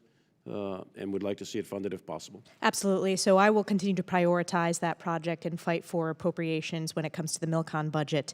With 30 seconds left, I'll ask a question for the record, and you can submit written response. Secretary Wilson and Secretary Esper, I'm curious to hear your thoughts and feedback on the transition to the Defense Health Agency. What challenges have your services faced, and what lessons can we learn from that transition? This is something that we understand deeply in the North Country in New York, given that Fort Drum is one of the only Army installations without a hospital on post. We work with civilian hospitals. General Milley, of course, is very familiar with this model, but I'll take that for the record and look forward to reading your written response. Thank you. I yield back. Thank you. Mr. Courtney. Thank you, Mr. Chairman, and thank you to all the witnesses this morning. Particular, Secretary Wilson, congratulations on your service and leaving on your own terms, which is the best way to end your chapter, and I'm sure you're going to do great things in the future. After listening to all the Texas talk this morning, I just want to say congratulations to General Milley. It's nice to see a citizen of Red Sox Nation leading the Joint Chiefs. And General Goldfein, in July 2017, a Marine Corps KC-130 crashed and took the lives of 17 service members. The Navy, in the wake of that, requested and Congress appropriated funding to replace the legacy propellers on the entire C-130 fleet. I know the Air Force temporarily grounded the Air National Guard C-130s, but it's very unclear whether or not you are going to proceed along the same path in terms of replacing those propellers, which certainly was identified as a contributing factor in terms of the crash. Could you clarify what the Air Force position is and whether you're going to proceed in terms of replacing those propellers? Yes, thank you, sir. So what we found as a result of the accident investigation was that propellers procured before or made before 1971 need to be replaced. We've completed the replacements of all of those. The propeller that we're looking at, and we're doing the acquisition strategy right now, is the NP2000. It's an 8-bladed propeller, and we started off with a business case analysis. We're actually now working through the acquisition strategy because we think it's the right strategy going forward to replace all of the propellers in the C-130H community with that. Well, that's good to hear because the propeller that was involved in that crash was actually a 1980s propeller. So I think really, just let's just move forward. And I'm glad to hear your answer this morning. On March 14th, Dr. Roper came before Sea Power and Projection Forces and talked about the foreign object debris that was found at the KC-46 tanker. At that point, he had just visited a Boeing factory and said that he felt that their processes were valid. Unfortunately, 11 days later, they found a second incident involving foreign object debris. Could you talk about what the Air Force's response is to that second incident? Thank you, Congressman. We actually stopped again the acceptance of the KC-46s because of foreign object debris that we found in some closed compartments. We've got corrective action in place, including a 100% look at some of those closed compartments to make sure that the production line is being run the way that it needs to be run. Great. Well, I know you had made some pretty optimistic projections about full delivery, and it just seems these keep sort of getting in the way. And hopefully, we're just going to make sure that the oversight continues as strong as possible. I'd like to go back to the Space Force proposal because in the budget document that was submitted, Section 1707, there's some pretty extraordinary transfer authorities which the administration is proposing. In fact, 7-year blanket funding that would allow DOD to move funding from anywhere in the department to the Space Force as long as it's somehow connected. Given what's going on right now in terms of the heartburn surrounding the transfer authority for border projects, why can't we just do a 1-year transfer and then do normal budgeting? Why is 7-year transfer authority part of this proposal? Mr. Chairman and Congressman, we'll obviously work with you on those kinds of specifics of the proposal, but we do need more than 1-year transfer authority, or at least we think we do. We're in the midst of doing all of the detailed planning the Chief referred to. We have a team that stood up within the Air Force to go through all of the details of what would be required when. Because obviously that sort of changes the budget projection that, again, we just discussed here a moment ago. If there's transfer authority of that sweeping in nature, actually the costs could be far different than what was put into the budget and as a line item. Just again, Secretary, Army Secretary, thank you for being here today. Again, we just had a discussion regarding the Fort Drum construction issue, which was left out of the budget. Again, that unfunded projects list that came over from the Army last week coincided with the $1 billion transfer for border construction. How do you balance moving money out of the Department of the Army at the same time you're coming back to Congress saying by the way, there's unfunded priorities, such as the Fort Drum project?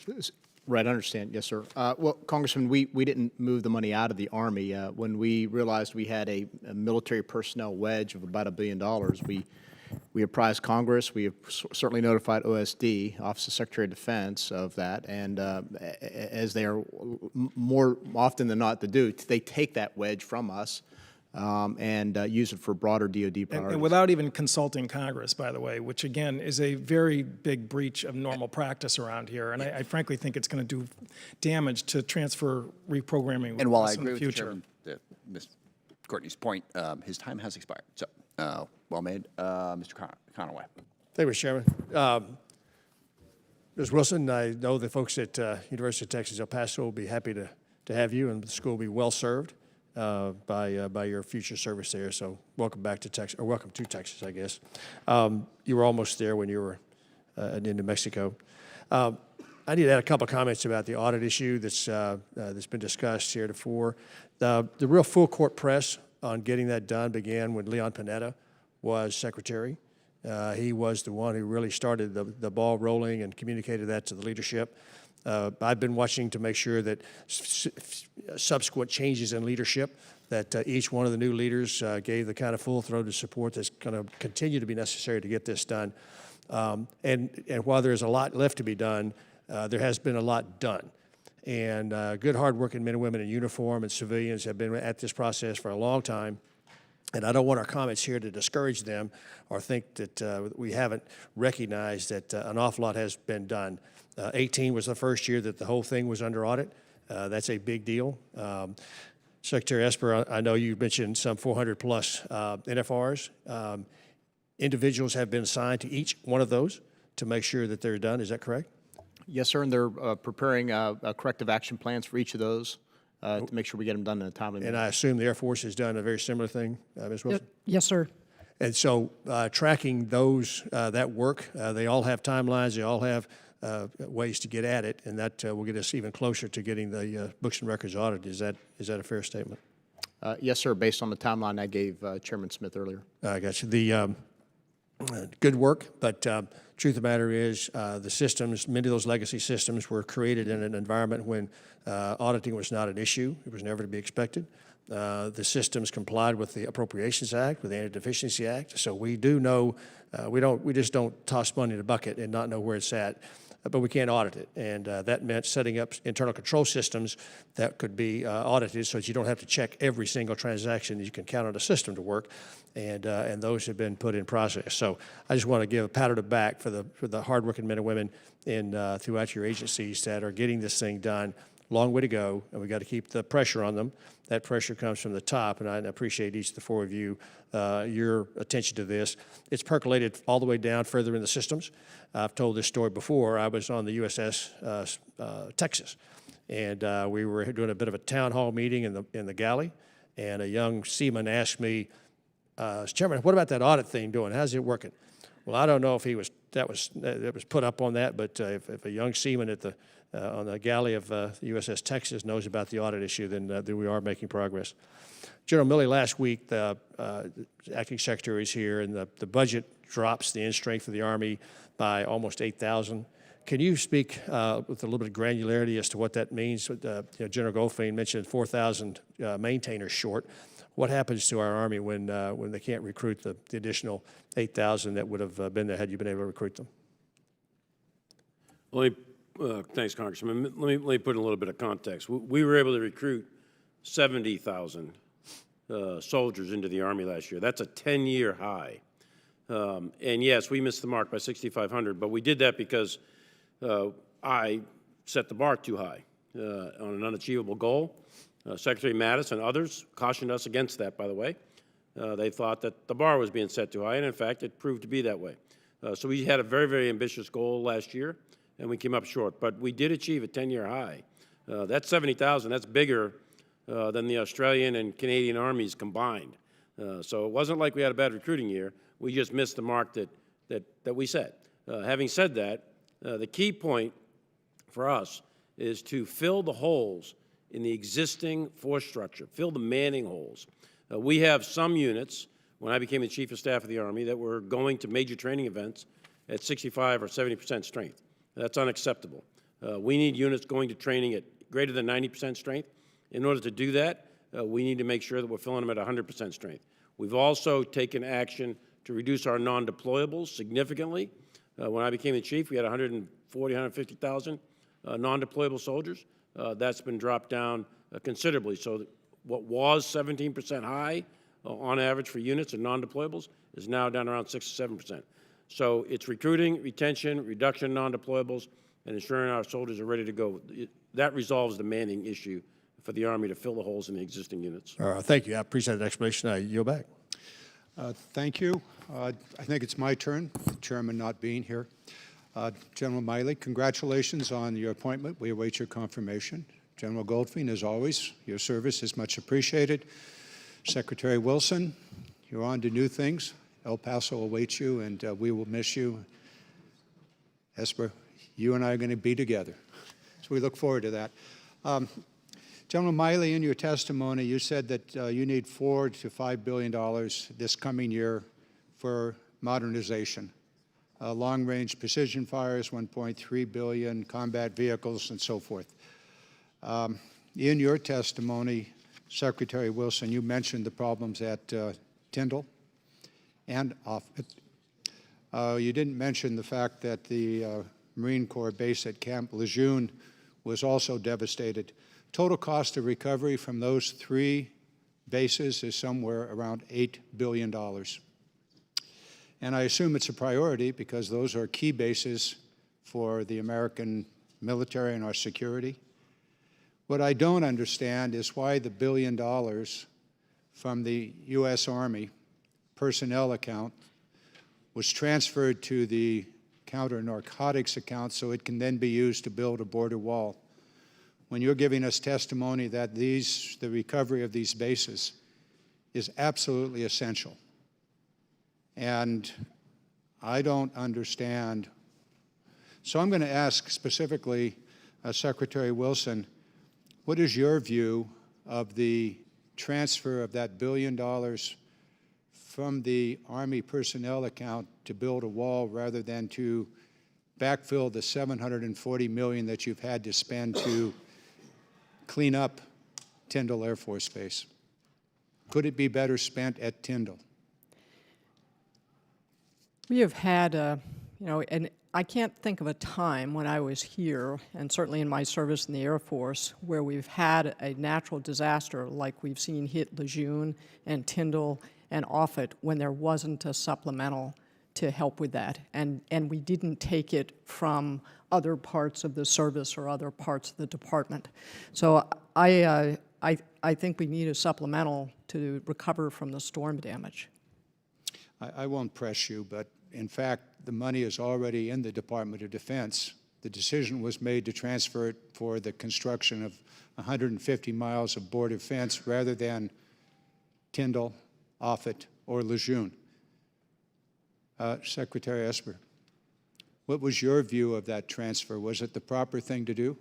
Is it more important to build a border wall than to transfer the $1 billion to the Marines for the repair of Camp Lejeune? Congressman Knight, that's not my call to make. My perspective is prioritization within the Army. Obviously, Acting Secretary Shanahan has a broader perspective because he sees all of DOD, and of course, the White House has a national perspective. So, my ability to prioritize within the Army is what we did. I will tell you the FY19 appropriations from which that was taken meets our... Excuse me for interrupting. Yes, specifically, the money was in the Army account. Could it have been transferred to long-range precision fires, or maybe combat vehicles, or vertical lift, or maybe air missile defense? Could it have been transferred there for those purposes to specifically serve the military's need for high-effect combat with our near-peer adversaries? Yes, sir, but there's 2 qualifiers here. One, of course, is it came from the military personnel account. They were soldiers we did not have. And so that's point number 1. The FY19 budget satisfied our readiness and modernization needs as presented to you all last year. The second thing is we came across this in September or October and turned it over to OSD at that time. So this is well before any consideration of, at least to the best of my knowledge, of reallocating money to the 284 account came about. So the money could be better spent on a 100-mile fence rather than on all the other needs that the U.S. Army has? Again, not my call. Fort Drum? Yes, sir. Not my call, Congressman. Again, I see the priorities within the Army. So it's not your responsibility how money is spent within the U.S. Army? It is, but you're asking me to make a relative value choice between the Army and a border wall. Why were we not notified of this transfer? I can't answer that question, Congressman. I'd have to refer you to OSD. Final point is that do not expect transfer authorities in the coming year. Do not expect transfer authorities in the coming year because of what has happened this year. I yield back my time. I see the chairman is. Thank you. Mr. Cook. Thank you, Mr. Chairman. Secretary Wilson, sorry to see you're leaving. First of all, as somebody that went on the Codell to Red Flag, I wish everybody on this committee was there. Great insight. Everybody knows I'm the dumbest Marine in the world, and I learned more about the Air Force, and if you weren't all in with the F-35, talking to those pilots and everything else, and a lot of it obviously was all in a classified mode, it was fantastic. So I encourage you to do it again. I did have a couple of questions about those Australian AWACS. They look like something on a Star Wars,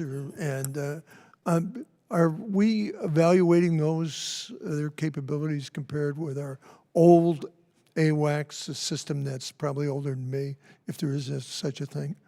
Congressman, it's called a wedge tail, and maybe I'll ask the chief to talk a little bit about advanced battle management and where we're going. We don't just think about particular platforms anymore, but how do we merge data from multiple platforms to get from any sensor to any shooter really quickly? So I'll just tell you that last year we brought to you a significant change in the way we plan to do business in the future. And the question we asked was, how do we ensure that a soldier, sailor, airman, Marine that's on the ground inside of defended airspace will have visibility on enemy movement on day one of a campaign? And the current platform-centric approach is not going to be viable past the next few years because the enemy can hold it too far out to be able to do its job. So we're transitioning from a platform-centric approach to a fusion of sensors and capabilities so that that soldier that's inside enemy airspace has visibility on day one. Therefore, when we talk about platforms, wedge tails and other kind of platforms, you will see the Air Force shifting more to a family of systems than a single platform solution. Thank you. General Milley, the active protective systems. You know, I'm a big fan of that. I've been after that for years. I guess, are we stopping at 4 armored brigades as opposed to moving on to what, the 11 or 12 that I was kind of hoping we'd get for the Abrams? Short answer is no. We intend to put active protective system on every armored vehicle in the United States Army over time. The 4 is the interim. It's a waypoint en route to equipping the entire armored force with active protective systems. By the way, I want to compliment the Army on the outstanding job they've done. And I remember 6 years ago when we were talking about readiness and all the units were C3, C4. It was absolutely horrible. And to come as far as you have, I think is just outstanding. I still hold a grudge against you on the fact on our trip to Europe that you deliberately skipped our trip to Belleau Wood on the Marine Corps birthday, and I understand that it was an all-Army trip, and I had to go into depression training for a month, but really, I just can't compliment you enough on how far the Army has come in readiness. It's all about readiness, and I know that we're going to have some issues. I'm worried about the number of the buy, like everyone else, on the F-35. And I think of the evil word sequester. My mother was still alive, and I said that she'd rinse my mouth out with soap. And I think that speaks volume on how I feel about that. We're going to have some challenges with the NDAA, but very, very happy with the panel and some of the things that have been done, and I yield back. Thank you. Thank you, Chairman. I'd like to thank all the witnesses. Secretary Wilson, thank you for your service. Much appreciated and had a great relationship. And General Milley, on your nomination, it's good to see a New Jersey educated, since we're doing the states, a good Princeton grad on your nomination. But we've sat here over the last 2 cycles and heard so much about the next generation, 5th generation fighters. I know, General Goldfein, you and I have had this discussion, and the same thing with you, Secretary Wilson, is that now, after hearing that time after time, there is a shift and a start of the F-15E. And the discussion had been that the deterioration of the seas are going a bit quicker than you expected. But that happened in approximately the last 9 months, and I continue to get questions from those on my subcommittee and the full committee. How could this change have happened rapidly and so soon that the retirement, if you look at an airframe to an airframe, it's an equal. But do you consider the F-15 and the F-35 equal when it comes to a near-peer competitor if we were to go to war with China or Russia? Sir, no, and not even close. Here's the situation we found ourselves in. You won't find a stronger proponent of the F-35 than the current Chief of Staff of the Air Force. It is a game changer. But we have to look at it as part of a penetrating joint team that doesn't travel alone. This F-35 is going to be inside of enemy airspace. You know, sometimes we're guilty of placing a red dome on a PowerPoint chart as though a country can keep us out. The best they can ever do is actually put a block of Swiss cheese because there's holes there. And it's our job to know where they are and get in and exploit them. And the quarterback of the penetrating joint team that is capable of doing that we bought to do that can fuse information and call the audibles we need, is the F-35. But you got to look at it from the F-35 plus the B-21 plus the RQ-170 plus the X-37 plus a brigade combat team plus a soft team plus a tactical submarine. We've invested $135 billion in this budget over the FYDP in penetrating capability. But the challenge we find ourselves in is we need both penetrating and standoff. And 4 aircraft have to fly into the 2030s to give us the capacity we need to fight and win. The A-10, the F-15E, the F-16, and the F-15C. The F-15C is not going to make it. So what we found ourselves with was a capacity shortfall. And we started by saying we are going to keep the F-35 on our program of record. We are the largest customer. We're a tough customer. And our program of record is 1763, and now we're not backing off an inch, and we're not putting a dime of the F-35 into anything else but what we need to do with the F-35. But we have a capacity challenge. Those F-15Cs are not going to make it. And when we look at options on the table, we have a hot line of F-15EXs, F-15Es. The Saudis and the Qataris have put money into a hot line, and when you look at the operating costs over time, it became the most affordable solution to fill a short-term capacity shortfall. Yes, sir. So you talk about the sustainability, the operational. If the costs, which continue to come down on the F-35, will now be somewhat slower because you're investing in the F-15. So how did this come, not in the last 4 years, but in the last 9 months? That's what people keep asking me is, how did this all of a sudden in the last 9 months change to the last 48 months? So I think it's important to start with what hasn't changed. And the chairman made the same comment, I believe, in his testimony, is what has not changed is our commitment to the F-35. We just have a capacity shortfall that we have to solve in the time frame we have to solve it. We looked at the best cost estimates that we had available to us, which not only procurement, but also operations and sustainment.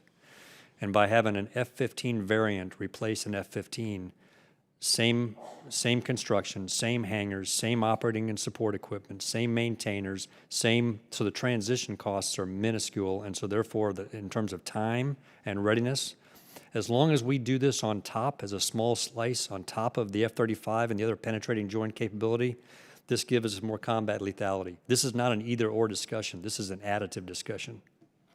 I'm almost out of time, but we're going to have further discussion because we need to make sure we're making what little investment we can make goes the right way, particularly when it comes to that 5th-generation fighter. Thank you. I yield back. Thank you, Mr. Chairman. Thank you all for the service you provided our country. And Secretary Wilson, you will be missed. I enjoyed serving with you in Congress, and I enjoyed working with you in your current position. I wish you the best in the future. For General Goldfein and General Milley, the fiscal year 2020 budget proposal goes a long way towards rebuilding our forces toward readiness and finally investing in modernization, but we still have a long ways to go.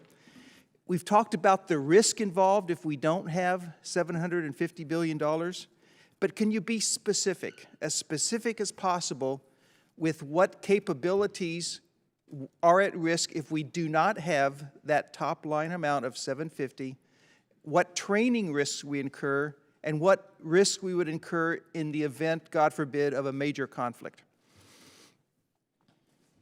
So I'll start off. First of all, let's talk training. For an Air Force, we train both virtually and on our ranges. And on those ranges, we've got to be able to replicate the threat that we would expect to meet if we were to send airmen into harm's way. And so what would be at risk is our ability to replicate that threat with the proper environment, both virtually and physically on our ranges going forward. What's also, I think, is a risk is the significant movement that we started last year, and Congress supported this, and it was a significant move for the Air Force to shift from a platform solution on command and control and battle management to a network solution going forward. That is our future in the business of joint warfighting, is to ensure that we are taking every sensor and every shooter and connecting them together so that we can have better decisions and bring effects from all domains simultaneously to overwhelm an adversary. And it has as much of a deterrent effect as it has a warfighting and winning effect. That will be at risk with lower budgets. Congressman, I would say in terms of manning, we would likely have to trim back and not fill the holes that we've been filling. In terms of training, your larger scale operations or training exercises will be trimmed back in various places, not only in the continental United States like at NTC or JRTC, but also overseas. Right now, for example, we're doing our first emergency deployment readiness exercise, deploying an Armored Brigade combat team out of Fort Bliss, Texas, all the way to Europe. First time that's been done in probably 25, 30, maybe even 40 years. Exercises like that would come down. In terms of equipping, spare parts, which are critical to keep our vehicles and helicopters flying, those would probably slow down as well. And I suspect that the broader categories of readiness would degrade proportionate to the amount of money that was less in the budget. On a broader scale, you asked about conflict with the near peer. The way we evaluate risk is task, time, and troops. So can the United States Army, in this case, accomplish the task that the combatant commander asks it to do in the various war plans? Yes or no? Can it accomplish the task? And we know that through various war games, et cetera. Can you do it on time, on the timelines required by the war games? And can you do it at an acceptable level of cost expressed in casualties of U.S. forces? We do all those calculations, spend a whole year doing all that. That results in our annual risk assessments that are classified, reported to Congress, Secretary of Defense, and so on. And I would argue that if the budgets were to drop precipitously or significantly, that the levels of risk would proportionally go up, and the probability of offering an opportunity to an adversary that we were perceiving to be weak, we were being perceived to be weak, or that we lacked the will to support a large, capable, competent military with both capability technologically and capacity, those would be signals that we wouldn't want to send. So I think risk would go up. Okay, thank you. And for Secretary Wilson or General Goldfein, it's my great honor to represent the airmen of the Air Force Space Command in Colorado Springs. We're talking a lot these days about the imminence of the threat that our near-peer adversaries pose to our space assets. What benefits would a space-focused either combatant command or a Space Corps provide for your space warfighters? Congressman, we are the best in the world at space, and our adversaries know it. And they're seeking to develop the capability to deny us the use of space in crisis or in war. In fiscal year 19, the Congress supported a change in about $5 billion in our defense, in our space budget, and an addition of $7 billion over the FYDP. This year's FY20 budget also represents a significant increase in space spending in FY20 and beyond, because it's shifting from a benign to a contested environment. The forces that we have in Colorado, as you well know, are operating some of our most important space assets, and they are exceptional airmen. Thank you. Thank you very much. Mr. Gallego. Thank you, Mr. Chair. General Milley and General Goldfein, General Neller, Commandant of the Marine Corps, recently raised the alarm that he was experiencing severe and dangerous deficiencies in the Marine Corps due to unplanned demands placed on the armed forces. On March 22nd, I sent a letter to each of you and to Admiral Richardson asking whether your services also had the same readiness issues associated with unfunded mandates, including the Southwest border operations. Do you have an update on when you will each respond to my letter? Acknowledge receipt of the letter, got it, I think it was last week. We are going to respond to the Army staff's working through it, and we'll get it over to you shortly. Specifically, though, the Army and the Marines are fundamentally different in terms of size and scale and scope. So what General Neller wrote, he's representing the Marine Corps and stands alone and let it stand on its own merit. I understand, General. I'll go That is deeper not into the position questions. of the Army. I'll go deeper into questions on that Sure. later. Thank you, though. General? Sure, we'll get that back to you right away. And the only thing I would add, tell you is that probably the largest unfunded mandate that we're facing right now is we're cash flowing Tyndall recovery and Offutt recovery. Excellent. Thank you. General Neller listed serious problems with current funding mandates. He said the Marines were working in structures compromised by natural disasters, that exercises and engagements with allies around the world had to be canceled, and that the Corps would have to stop hurricane work in May. Are airmen or soldiers also working under these same set of dire circumstances as their Marine Corps counterparts? Understanding, obviously, that I understand the difference between Marine Corps, Army, and Air Force. General Milley? That is not the same for the Army, no. Sir, there is a similarity with the Air Force in that the Marine Corps was hammered by a storm at Camp Lejeune. We were hammered at Tyndall and at Offutt. Last week, I had to stop 61 facility projects in 18 states. If we get to the 1st of May and we still don't have any help, we're going to have to put a pause on Tyndall recovery, where it'll affect flight operations, and we will have people there who will have to continue to work in degraded facilities. And then the decisions that I'll have to make in May, and then my successor in July and September will be similarly difficult. Jim? Sure, same.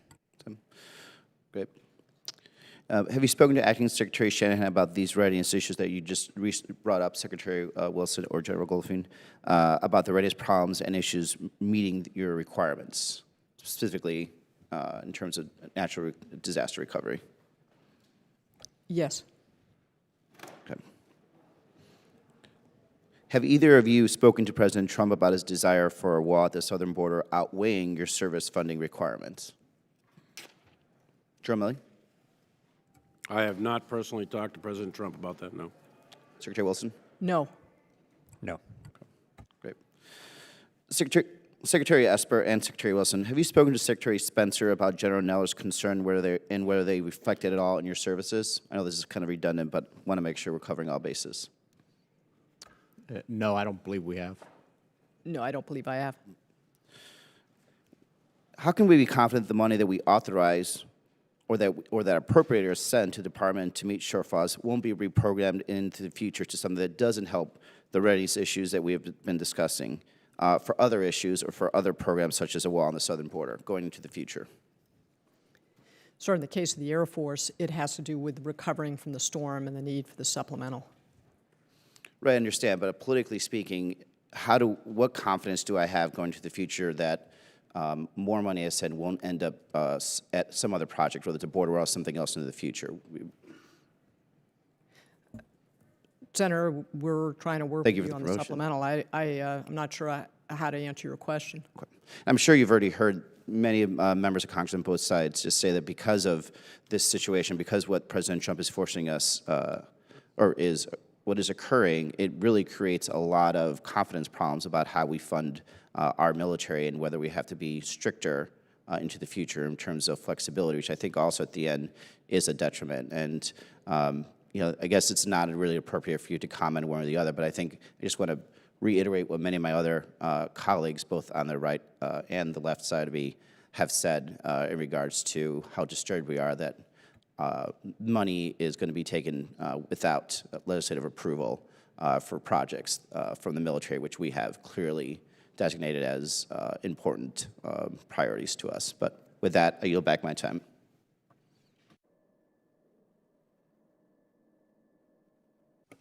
Sorry, Ms. Stefanik. Thank you, Mr. Chairman. I appreciate all my colleagues' interest today in MILCON projects at Fort Drum. Because of this interest, I expect that you each who have referenced it will partner as we fund this railhead in the MILCON appropriations bill. But let me state for the record regarding the border security questions, the House Appropriations Committee released a list of vulnerable projects, and that does not include Fort Drum. I think that's important to note for the record. Moving on to my question, Secretary Esper and General Milley, with the stand-up of Army Futures Command, can you explain how the new command is interfacing with academia, industry, and the greater S&T enterprise? I know the Army has prioritized advanced prototyping with the within the RDT&E budget for FY20. Can you expand upon this decision and how you plan to also maintain support for basic research? Secretary Esper. Sure, Congressman. I think the first part was our selection of Austin, Texas as the headquarters of Futures Command. We set it right there in a city growing, a lot of capability in terms of its research and development. It's embedded in the University of Texas system. And we're not behind walls or barbed wire. We're actually out in the community. We're working with young entrepreneurs and innovators. And we're also reaching out to academia there and in other places. So, for example, a couple months ago, I went to Pittsburgh on a recruiting pitch and spent some time at Carnegie Mellon University, where we opened up the Artificial Intelligence Task Force. And as we did that, there were 2 dozen companies and other institutions of higher learning there. So we're trying to involve all parties in this to make sure that we do that. Critical to that is sustained predictable funding for S&T. That's what, and now we've aligned 80% of that to our 6 modernization priorities. So we're making sure we get good ROI on those each dollar we invest. General Milley, did you want to add to that? AFC has got tentacles throughout the entire nation, centered in the great state of Texas, as previously mentioned, but tentacles throughout, academic and S&T and R&D throughout the entire nation. So, thank you. I'll yield the balance of my time to Mr. Waltz. Thank you, Representative Stefanik, and thank you all, particularly to your families who bear the brunt of all of our service. So thank you. And Secretary Esper, I just also wanted to, and General Milley, to commend the Army on the Futures Command. I started on the M1 tank, which hasn't been modernized in 40 years, and that entire vehicle. But taking a step back, I think the defense strategy is right to shift back to great power competition, but we also can't forget the wars that we're in. We have to be prepared for future years, but we have to be also still focused on the 60 to 70 countries right now as we speak, where we have special operators and other folks deployed that need our support. So shifting over to General Goldfein and to Secretary Wilson, we all know, we don't need to rehash the issues with the A-10 over the years, their predecessors, that essentially Congress has forced the Air Force to keep it. Now we have the light attack aircraft that seems to be, procurement seems to be dragging along. And just very quickly, in 1952, your predecessors on both sides, the Secretary of the Air Force, Secretary of the Army, agreed to where Army aviation ends, Air Force aviation begins. I wonder, with this kind of seemingly over the years, I don't know, resistance, cultural resistance to the close air support mission, is it time maybe to shift that light attack, sir, first let me over to the Army and have them take that on? Sir, let me first respectfully push back, if I could. Sure. I've been fighting side by side with the United States Army my entire career. I've been on the ground, I've been in the air. There's no resistance, no resistance. And I will tell you, we are going to fly to the sound of the guns, or we're going to die trying. So I appreciate that, General. We are committed to close air support. We cannot let that pendulum swing too far to fly high, fly fast, fly far, while we still are. There's a lot of folks in this town that want to wish those wars away. They're still ongoing. We have dead Green Berets in Niger that had to rely on the French for close air support. Sir, we need that capability now, not years from now. Thank you for the opportunity to state without equivocation that we are and we will always be dedicated to supporting on the ground with close air support. Can I talk for a minute about light attack? Absolutely. If I could? You can talk for 20 seconds about light attack. Yes, sir. I can't give you a better example of how I believe we have aligned ourselves with congressional intent on the authorities you gave us to advance the business of light attack. And if there's a follow-up question where I have time, I'd love to walk you through just what we've accomplished with those authorities. Mr. Chairman, I'll be back for a follow-on question. Thank you. Just so you know, we've got votes 1:15-ish, so we're going to press on and get as much as we can before they call votes or until we're done with witnesses. Mr. Brown. Thank you, Mr. Chairman. I think it's critically important that we have an overarching vision for ISR modernization, and that's certainly a joint effort. The TACT Air and Land Subcommittee had a pretty good briefing from both the Air Force and the Army on current capabilities and modernization. The Air Force I know in open sources, I've read that of the 76 squadrons that you're looking to expand to over the next several years, 22 are C2 ISR squadrons. The COCOM commanders have an unsatiable appetite for intelligence and information. And my concern is that when we are in a contested environment, that the Army may not be putting its best foot forward right now in the modernization effort. And so let me ask this question. And you know, when I look at the 8 cross-functional teams, I don't see ISR in there. And while I know when we go to war, you're going to go as a joint force, there are going to be operations and moments out there where you can't rely on the Air Force for whatever reason, not because they're not unreliable, but because the contest is too great. So that there's going to be an operational and tactical need for ISR capabilities. Where is that in the Army modernization program, and is it reflected in your budget?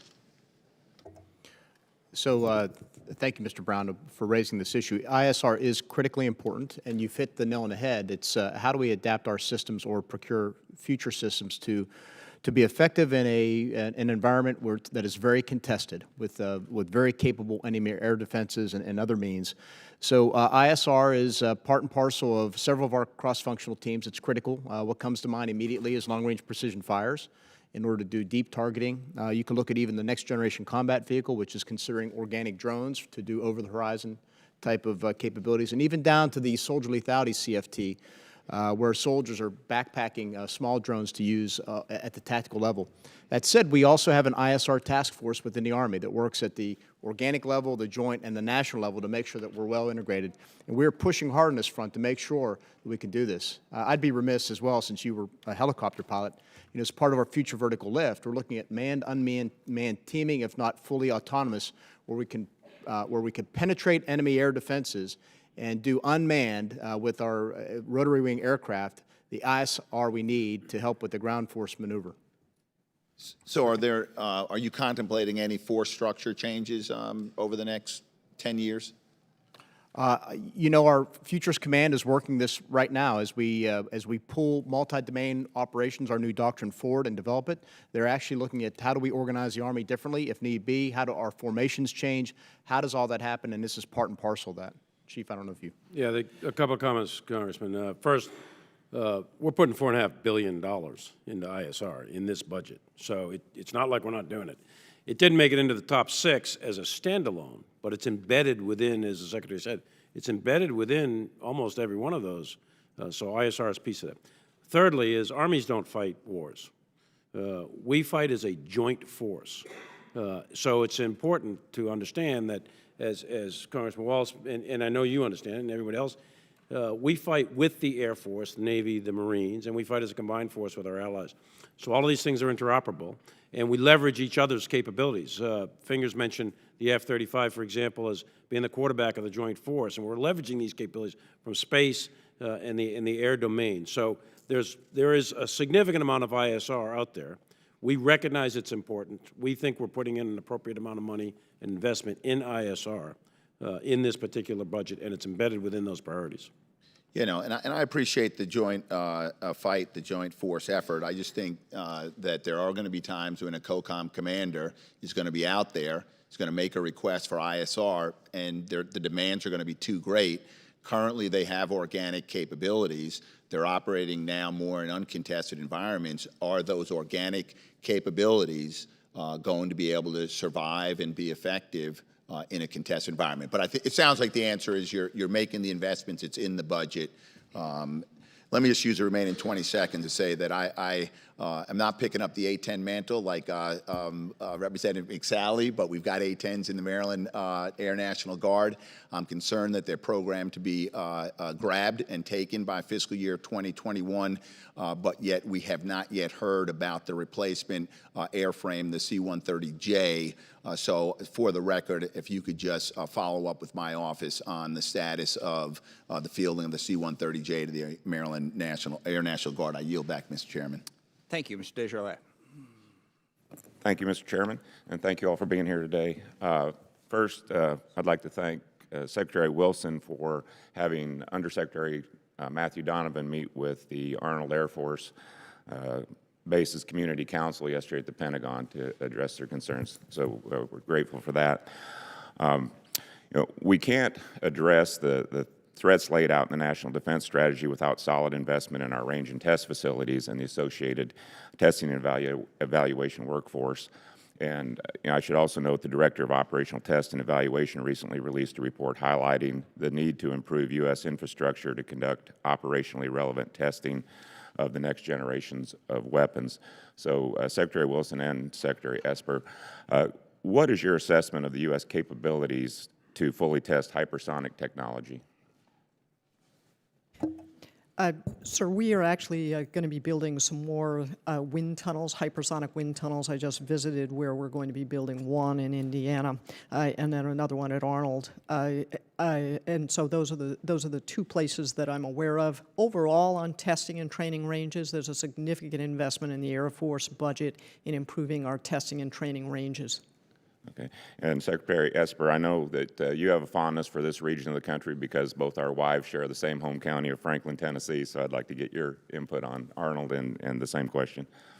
Yes, sir. On the Army test ranges, particularly as we look forward with regard to our 6 modernization priorities, where we're pursuing anything from directed energy to hypersonics, other systems, we know that we need to continue to improve our test ranges and our infrastructure.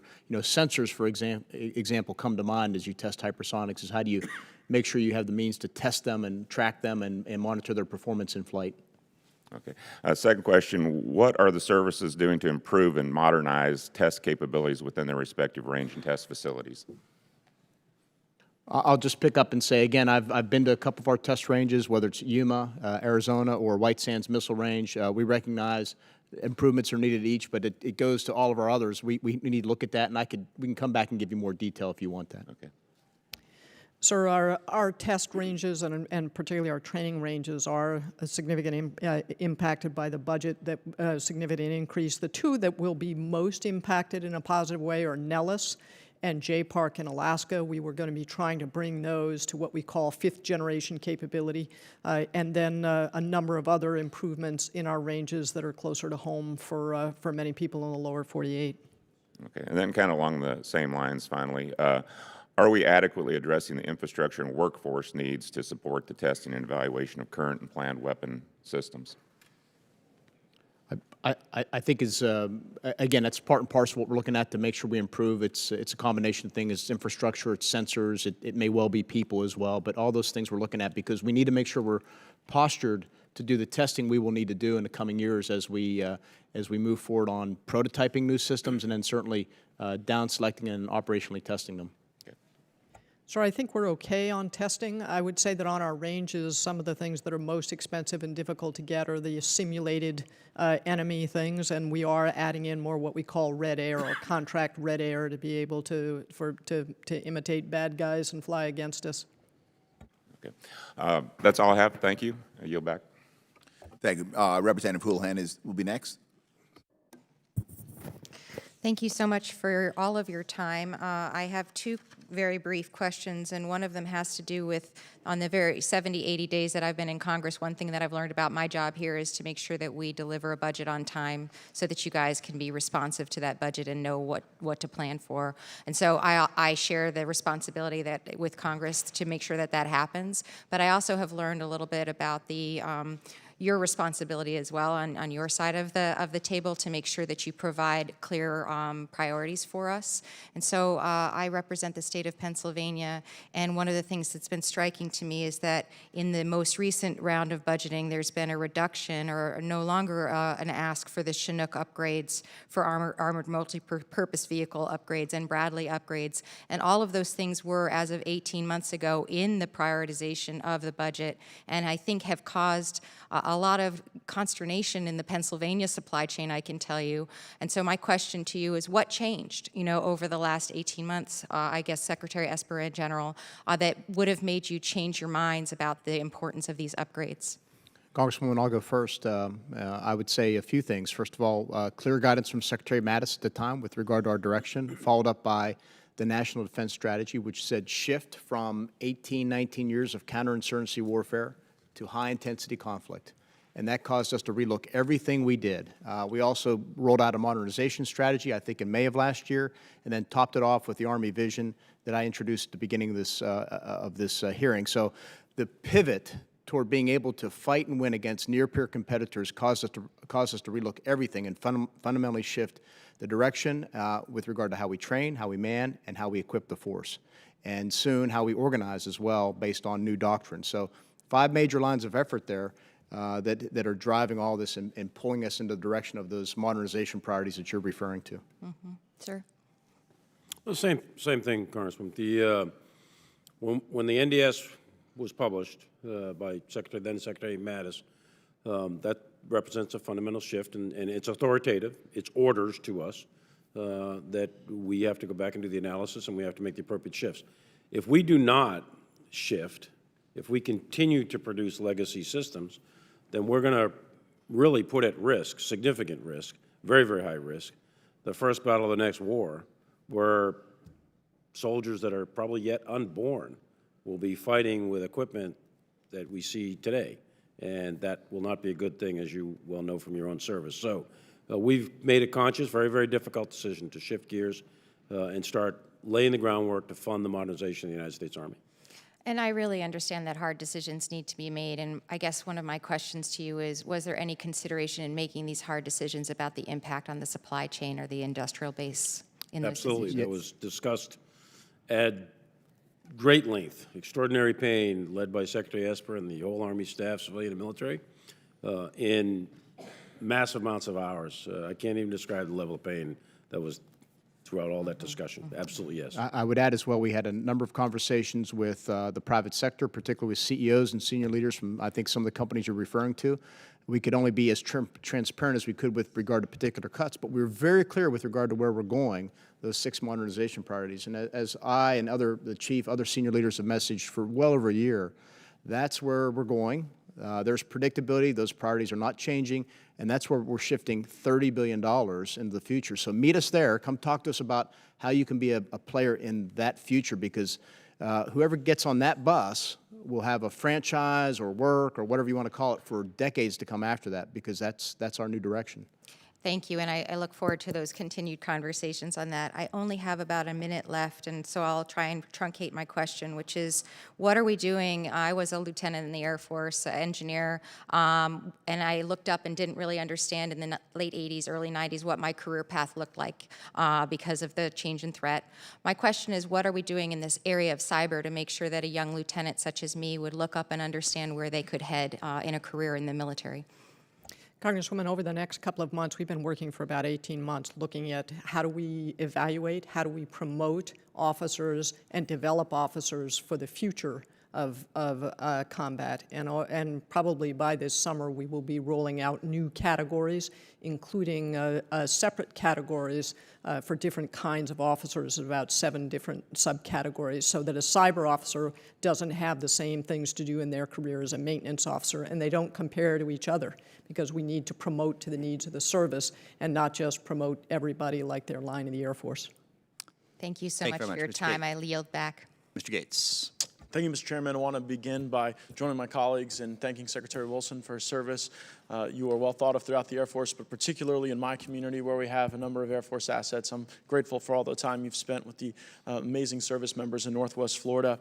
My questions springboard off of Dr. Desjardins' questions about test and evaluation. Right now we have a problem in the eastern Gulf of Mexico. It's that people want to drill there for oil, and it's where the Air Force tests experimental missiles, among many other things. And I am not a practitioner, but I would expect that testing experimental missiles over oil rigs is probably a bad idea.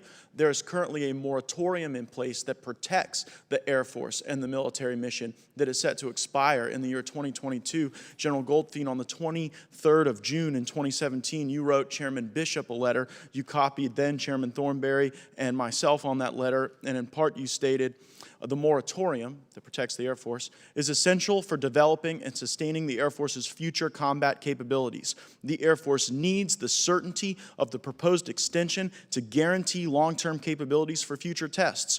Emerging technologies such as hypersonics, fifth-generation fighters, advanced subsurface systems will require enlarged testing and training footprints and increased Air Force reliance on the moratorium far beyond 2022. General Goldfein, has anything changed regarding the Air Force's position since you sent this information to then Chairman Bishop, then Chairman Thornberry, and myself? No, sir. And Mr. Chairman, I seek unanimous consent to enter this letter into the record.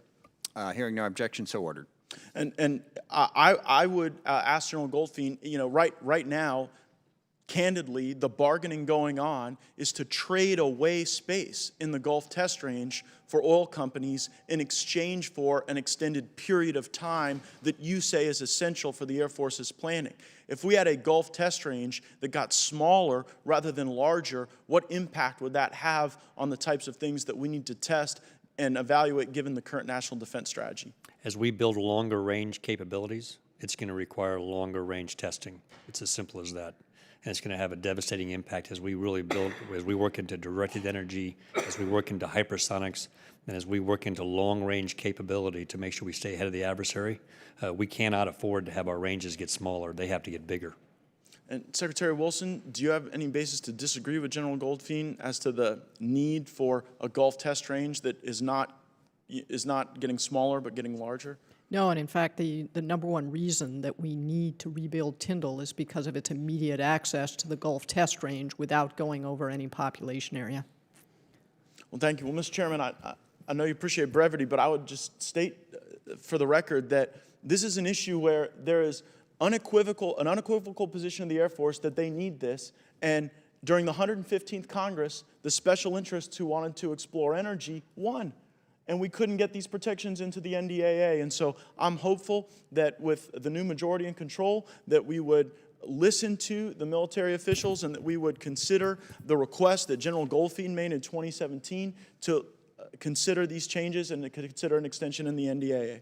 I would be very open to that request. And just so the gentleman knows, you can have your 5 minutes. I'm not going to rush you on the 5 minutes. It's just when we go over 5 minutes. So that's Yes, well, and you always do a great job of going less than that, so I appreciate seeking that. to earn extra credit in protection of the Gulf Test Range, I'll yield back my remaining 90 seconds. It's time off in purgatory. I appreciate that. But we will absolutely work on that issue. It's very important. I appreciate you raising it. Ms. Sherrill. Thank you, and thank you, Secretary Wilson. It's been an honor to get to know you over these first several months of Congress. I am sorry to hear you are headed to Texas instead of the great state of New Jersey. We will miss you, but thank you for your service. Secretary Esper, as you know, Picatinny Arsenal in my district has an outstanding record in designing, developing, producing, and delivering world-class lethality for all of our DoD components. They are responsible for delivering 90% of the DoD's lethality and for the implementation of acquisition, streamlining, and cost-saving initiatives that are modeled a model for how we should be executing all of our acquisition programs.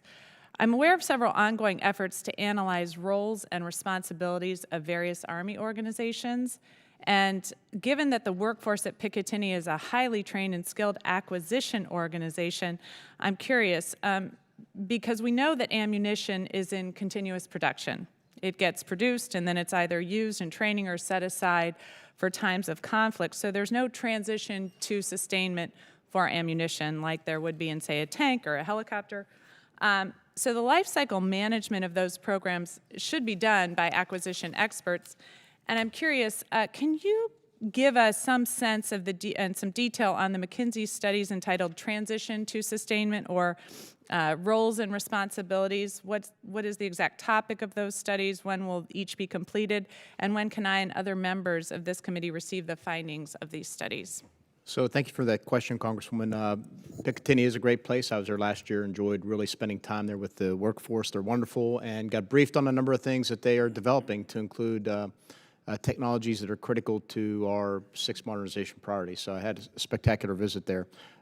The Army is reviewing a number of reform proposals. I think what we call the Army Reform Initiative currently contains about 750 different proposals or so that came up from the ranks, from the field, from the commands, and we're working our way through those. That in conjunction with Night Court, which remains underway, we continue to look for reforms so we can shift money appropriately. There is a look at ammunition sustainment, particularly when you get into the purchasing piece of it. I'm not current on where that stands, but that's being looked at between our acquisition folks and our Army Material Command jointly together to make sure that we, again, put it in the right place appropriate to ensure we sustain the force and the readiness of the force. And again, it's another reform initiative to make sure we get maximize efficiency in the service. Would you mind getting back to me just on exactly where you're at with that, Sure. that process? Yeah, will do. Thank you. And the National Defense Strategy also calls for our ground forces to reform and prepare to face near-peer adversaries. How are we going to ensure that the ongoing research into long-range ammunition, mortars, and other projectiles has a path to transition into procurement against all the other competing budget priorities so we're not outgunned in future conflicts? Well, I'll take the first stab. I'm sure the Chief has some input here as well, but obviously we spent a lot of time and money over the past couple of years, for example, building up our munitions to ensure we were ready. And we'll just leave it at that for now. But we are looking ahead. I mean, there are some incredible capabilities, the extended range cannon artillery, for example, which will give us 70 kilometers plus range, which will allow us to outrange Russian counterparts. It's not just about the gun in that case, but it's about the round. And I believe I actually saw a prototype of the round out of Picatinny. So it's developments like that. It's as well as the new cased ammunition for the next generation squad weapon also had a chance to witness a demonstration there at Picatinny. So I think Picatinny's on the leading edge of a number of things we're doing when it comes to ammunition. And ammunition's critical if we're going to get the ranges we need to fight and win future conflicts. Thank you very much. General, did you have anything to add? No, I think the Secretary said it all, ma'am. Thank you. And then one final question. Secretary Wilson, was there a comparison of the cost of performing a SLEP or service life extension on the F-15C versus owning and operating the planned fleet of the F-15X, the new aircraft? There was an analysis of that, and the airframe just really isn't going to make it. And so the most cost-effective option was to buy off the end of the line the F-15EX. Thank you. Thank you very much. Yield back. Thank you, Mr. Walls. Thank you, Mr. Chairman. General Goldfein, we'll pick up that conversation on light attack. And I do want to be very clear. I am not, and I don't know that of anyone that is doubting the Air Force's march to the guns. I would not be here. I would be dead without the A-10, without the AC-130, without those close air support assets. What I'm talking about is capability. I'd also be a rich man if I had $1 for every time I called up for close air support and the assets were up getting gas. They didn't have the loiter time that we needed, and particularly in remote locations all over Africa and other places where we need it. So I guess my point, and I'd appreciate to be able to talk to your team for the record, my point is that that capability was needed years ago. It's needed now. With all of the shift to near peer and a lot of that conversation, I fear the pendulum's swinging too far and that we're still in the fight. As much as many people in this town would wish it away. So I just appreciate, for the record, a discussion, a better discussion on when we're going to get those capabilities, particularly our special operators. Switching to space, I believe the Space Corps is the right way to go. Thank you for the hard work and the proposal there. I really think that we're sitting in a point in history. The Air Force shifted away from the Army Air Corps in 1947. They needed unique capabilities and people, and I think we're seeing that same shift now with space, with that new warfighting domain. On some of your programs, particularly your launch programs, I did want to ask Secretary Wilson, obviously we need to retain our assured access to space. What are you seeing as the risk and benefits of the Air Force's strategy of selecting its two service providers, I understand, for launch? For the 5-year contract, we just had an award, my understanding, on RDT&E side for upgrading the launch vehicles to be able to handle the military payloads. So that was just awarded, but before that research is done, we're going to have another award in terms of launch going forward for the next 5 years. How do you rationalize those two, and where do you see that going? let me give you a couple of things on launch. First, we've had a 24% decline in unit cost of launch since 2012, and it's because of a competitive environment and advances in research and development. And we're 76 for 76 on the reliability of our launches. The guidance that we were working on, and it comes from the Congress, is to end our reliance on the Russian RD-180 engine by 2022, and we are on track to do that. The real challenge is in our most difficult area, the heavy lift area, which is where this request for proposal that we expect to issue in April is going to address. The idea is a request for proposal in April for a 2020 decision in order to get off the RD-180 Russian engines by 2022. So the timeline is set by the congressional mandate and by our joint desire to not be reliant on Russian engines. Thank you. One last question, shifting over to you, General Milley. There's just a lot of buzz, take it for what you will, in the Special Forces community about a drop in standards for our Green Berets getting through that pipeline, long and difficult pipeline, some would argue too long. That's to meet the demand that's being placed on our force. 18 years in and counting. I think we're in a generational war. The capacity building efforts, I commend what you've done on the SFAB. Have you looked into that, into this issue? Allegations of investigations down at Fort Bragg and retribution on cadre that are trying to raise these issues. And if you've looked at it, what do you make of it?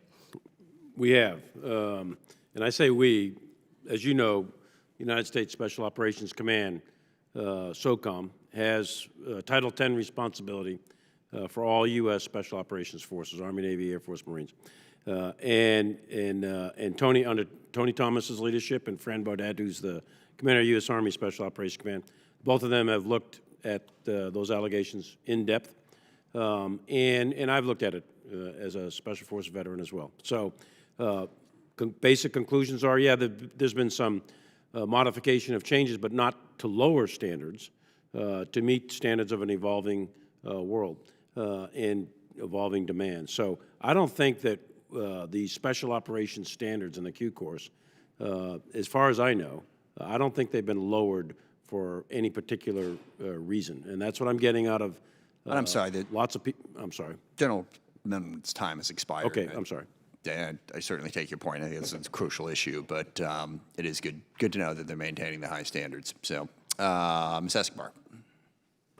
Thank you, Chairman, and thanks to all of you for being here and for your service to our country. To Secretary Esper and General Milley, thank you so much for all the time that you took with us recently, with me in particular, to talk about this budget and to answer and address the questions that I had.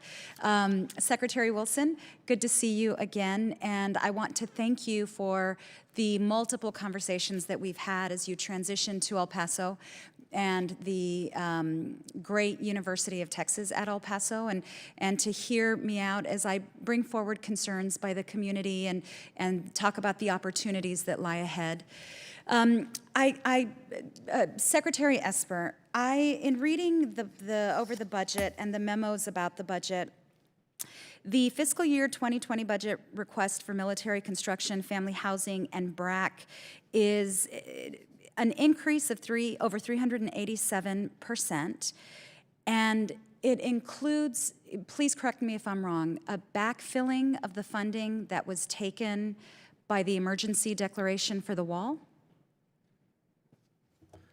So, Congresswoman, I think you're referring to, I think it is $3.6 billion that was inserted into the Army budget by the Office of Secretary of Defense as a placeholder, if you will, along with another $3 billion or so for other emergency-type actions, and then I think a couple billion for the bases that were destroyed by hurricanes.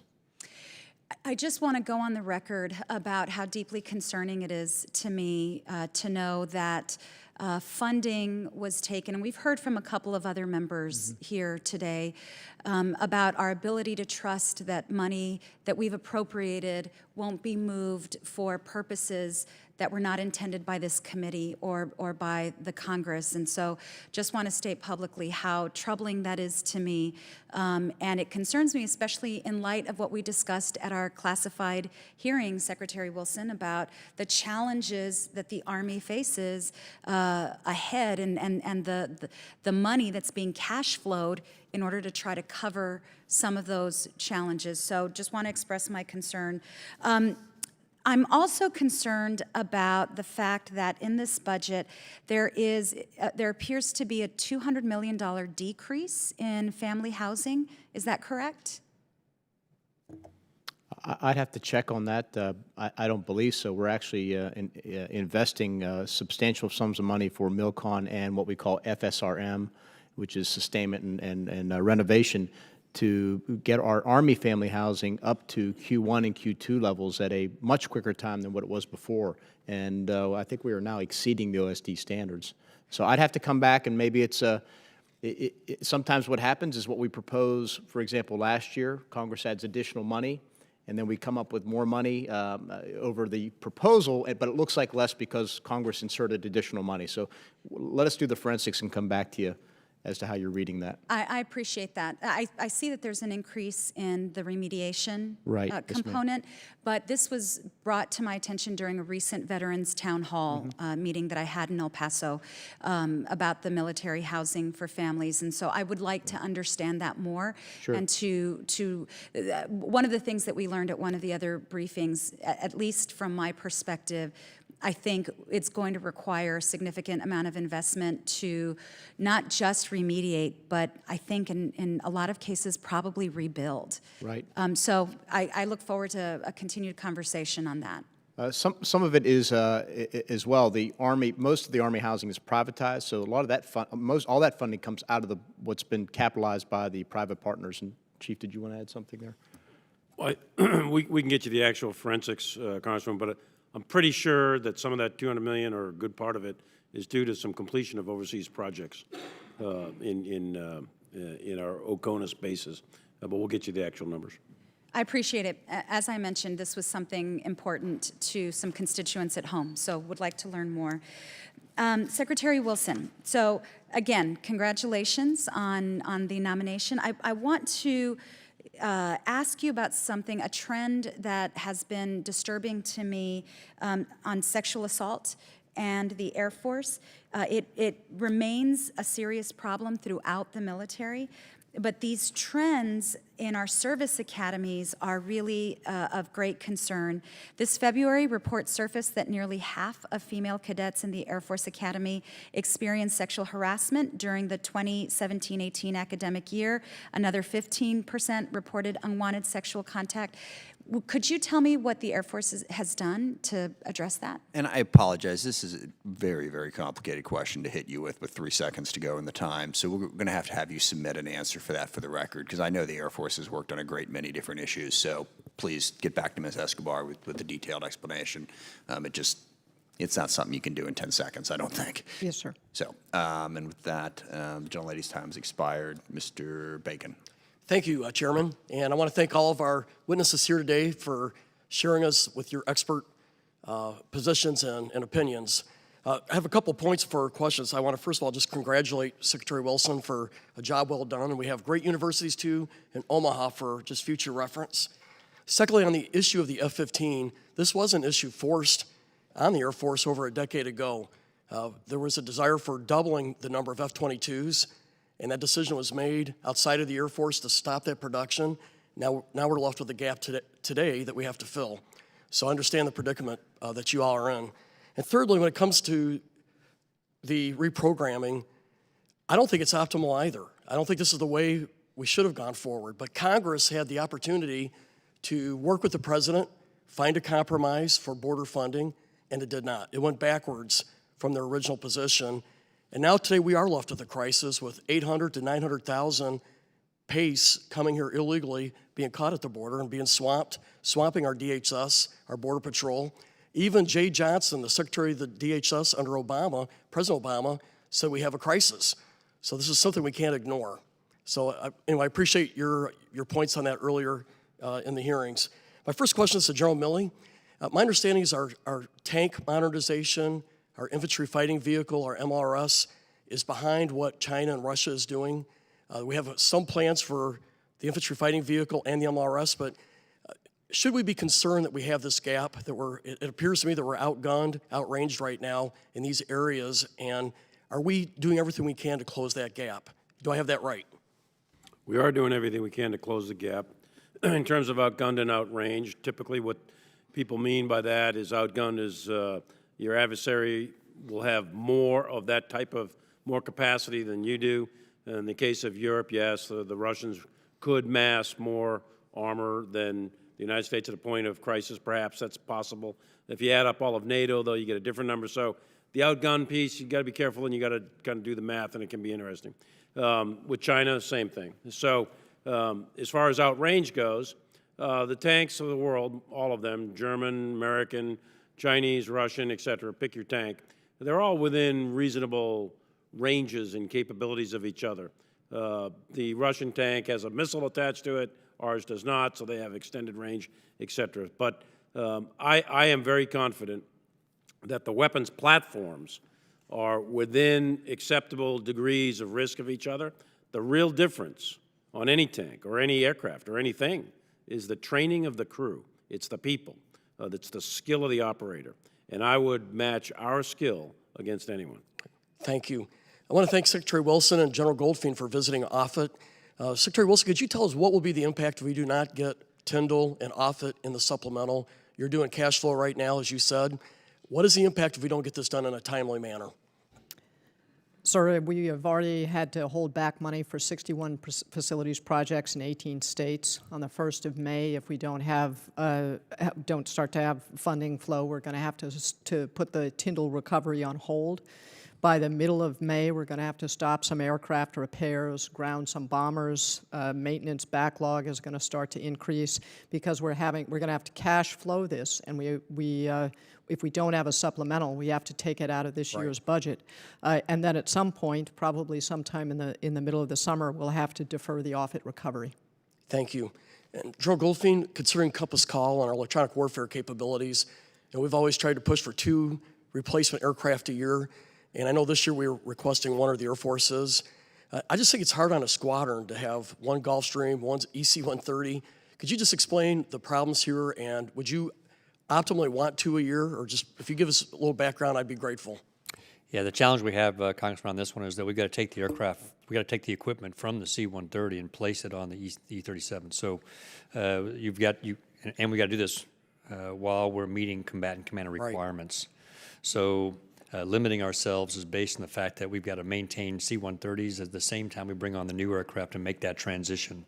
And so while we would like to do it faster, what we built was a capability of doing it, essentially build the airplane while it's flying. Concerning the RC-135s, I heard from the FY20 that there's no plans to defund the RCs in the future, that it's the weapon of choice for the decades to come. Is that your understanding? It is, but the same work that we're doing in Advanced Battle Management System, as we look at what the replacement for Joint Stars is going to be, we're looking at all of these capabilities. Right. The ones that right now are more platform-centric, to how do we look at all of the sensors that we have and all of the domains and all of the services and use that as our asymmetric advantage as we fuse that information to greater fidelity and better decision-making. Thank you. Thank you, Mr. Chairman. Just a couple quick comments. One thing that has come up that I don't think this committee has focused on, I know Mr. Scott mentioned this, we need a supplemental. I appreciate your comment on that, the impact that's had on the military, but also it's had devastating impact on a large number of communities across the country. We need to work through and get a deal on that. On the border wall, I don't disagree that there is, without question, a huge problem at the border right now. The problem that we have is that a wall is no solution to any of that. So with all the problems that we have down there, to take, $5, $6, $10, $20 billion, whatever it is, to build a vanity wall, that does not solve the problem. The problem is we got people pouring up here from south of the border, and I think a thoughtful policy, certainly things have not gotten better since the Trump administration has implemented whatever immigration policies they've wanted to implement. It's gotten worse. And then to say we're going to cut off the funding from Central America, When I think the one country where things have gotten better is El Salvador, where USAID has been down there helping so that people don't have to flee. Yeah, we got big problems at the border. The solutions coming out of the White House are making it worse, not better. And I darn sure don't want to take $6, $7, $8 billion out of DOD to build some wall that isn't going to make the situation any better. So we definitely have to work on that. We're not saying there's not a problem. This is not the solution, and we don't want the money taken out of DOD. So happy to work with you on that. Ms. Holland? Thank you, Chairman. And thank you all for being here, and thank you for your service to our country. Secretary Wilson, as you are well aware, the fuel spill on Kirtland Air Force Base resulted in up to 24 million gallons of jet fuel, leaving dangerous toxins and contaminants in our ground soil that pose a threat to Albuquerque's clean drinking water. I've heard from many of my constituents that the Air Force is not clearly communicating its efforts to remediate the spread of those dangerous contaminants. And there's a discrepancy between the progress the Air Force claims and what has been asserted by community stakeholders. So my question is, or my questions, community stakeholders have repeatedly expressed that the Air Force has either refused to take their input or refused to share information about the cleanup, leading them to believe that environmental restoration at Kirtland is no longer a priority. Any budget priorities must include a responsibility for this and other contamination that the Air Force has caused in New Mexico. And it's happened at other places too, as I'm sure you know. Can you tell us whether the Air Force remains committed to the environmental restoration efforts at Kirtland and elsewhere, and protecting the drinking water upon which thousands of Albuquerque citizens rely? And what are you doing to gain back the public trust on that issue? Congresswoman, we are committed to the Kirtland project. It's a pump and treat project largely, which will continue over a long period of time. Thank you. And of course, as I mentioned, the community stakeholders have a different idea of what how that progress is going. And I'm hoping that you will, or someone will, contact them and leave the door open so that they can have some assurance that what they believe and what the Air Force is doing are not two different things. Happy to work with you on that. Thank you. When are you leaving? The end of May. Okay, we might have time then. Thank you.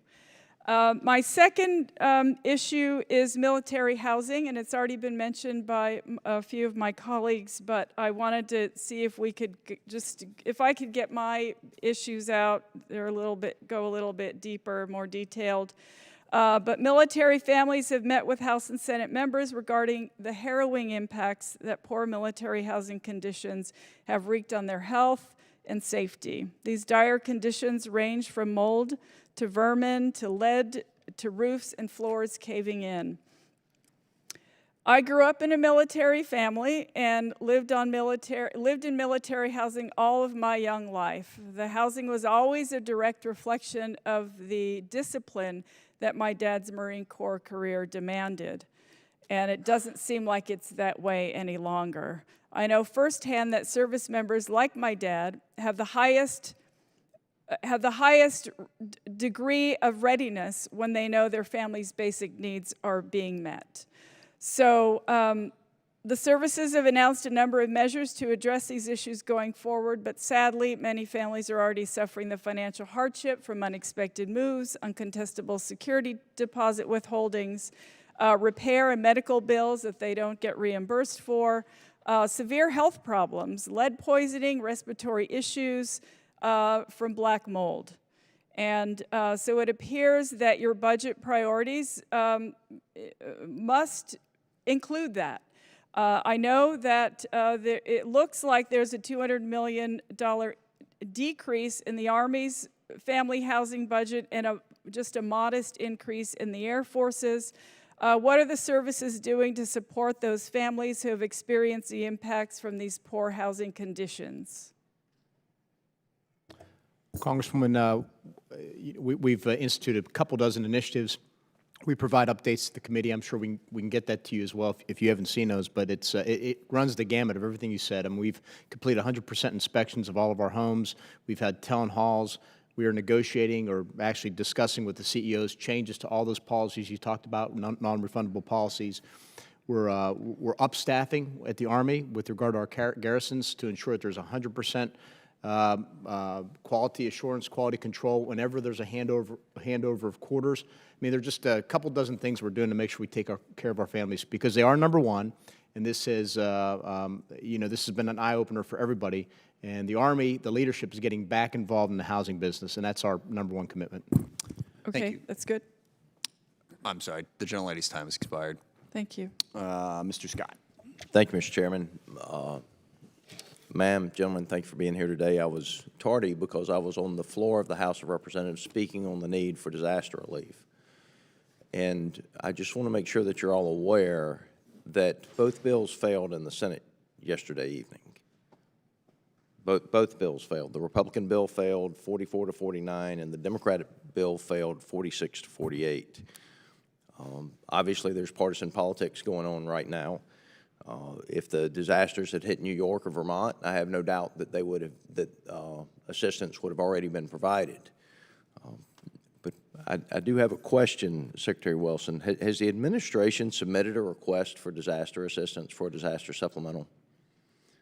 The money is actually attached to the FY20's budget, so that it is in there with an emergency clause, and it clarifies the amount. My understanding, though, is that OMB has not actually requested a supplemental package. I mean, obviously, we need a supplemental to pass within the next 8 days. And just so you understand where the calendar is, 8 days from now, we leave for Easter break, and we do not return until April 30th. Now, I'm fine if we don't leave for Easter break until we get a disaster bill done, but I would suggest to you, as someone who's been fighting since October to get a disaster bill done, that we need help. We need help making sure people understand the damage that is going to be done if we don't get a bill passed. And I don't think most of the members of Congress recognize the damage that's going to be done to the Air Force and our military readiness, much less the public. And it's embarrassing to ask you this, but some of you are going to have to get on the news and talk about, and when I say get on the news, it's got to happen now. We have 8 days until we leave until April 30th. And I'm just asking for your help, asking for the president to turn it up. This is ridiculous. Obviously, there's partisan politics going on over there, but the truth of the matter is the president could have done more to help with this before now, too. And I'm asking you for help. Congressman, you will have every ounce of help that I can provide you, including, I've been talking publicly about this. It's sometimes hard to break through, but this has been a priority for the Air Force since October, and we've talked about it, worked together on it, and we will do everything we can. But I have seen no stories on this in the mainstream media, none whatsoever, about what the implications of no disaster bill, Congress taking a 2-week or a 3-week break between now and April 30th, if this doesn't get done. And from the standpoint of time, we have tomorrow, in which case we've got a major event on the House floor, which is going to take up a lot of time. Then there's a flyout. So of the 8 days left, 5 are legislative. 3 of the 5 are fly-in and fly-out days where the time is going to be very limited. And you've done a good job of making the point to the choir that this needs to be done. The House has passed 2 bills. The House has passed 2 bills. The Senate is yet to pass a bill. And I would just ask that as you leave here, we need people on the news making sure that Congress does not leave for Easter break until a disaster assistance bill is done. And I will tell you, I think there is very little chance that a bill is done before we leave for Easter break. So with that, Mr. Chairman, I'll yield the remainder of my time, and maybe somebody's got some good news. Well, thank you. No, I appreciate you emphasizing that issue. It is unbelievably important. Ms. Loria. Well, thank you all for being here today. I'd like to start with General Goldfein. In your statement, you said that the Air Force need is 386 operational squadrons. Also, in your statement, you compared this to the height of the Cold War. Previously, you mentioned that was, at the start of Desert Storm, that you had 401 operational squadrons.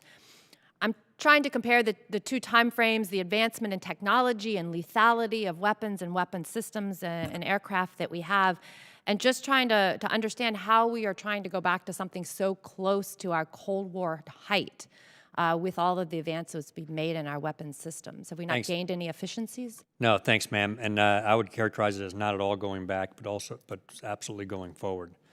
So here's what we did to answer the Congress's question of what Air Force do you need to successfully execute the National Defense Strategy with moderate risk.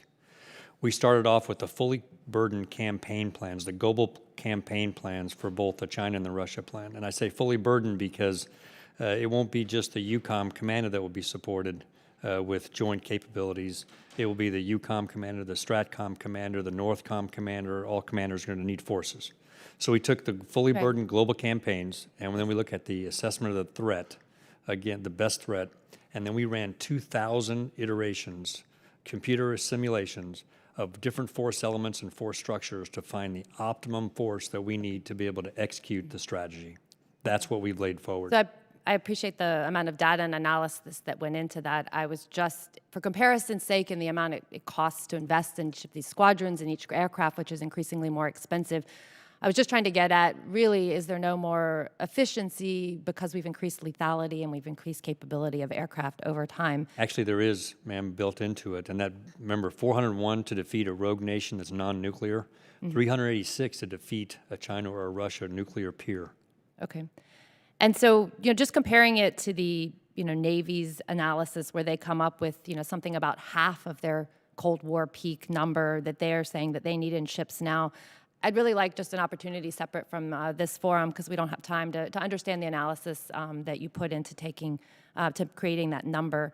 And I'll shift now. What percentage of global combatant commander demand for strike aircraft did you meet last year?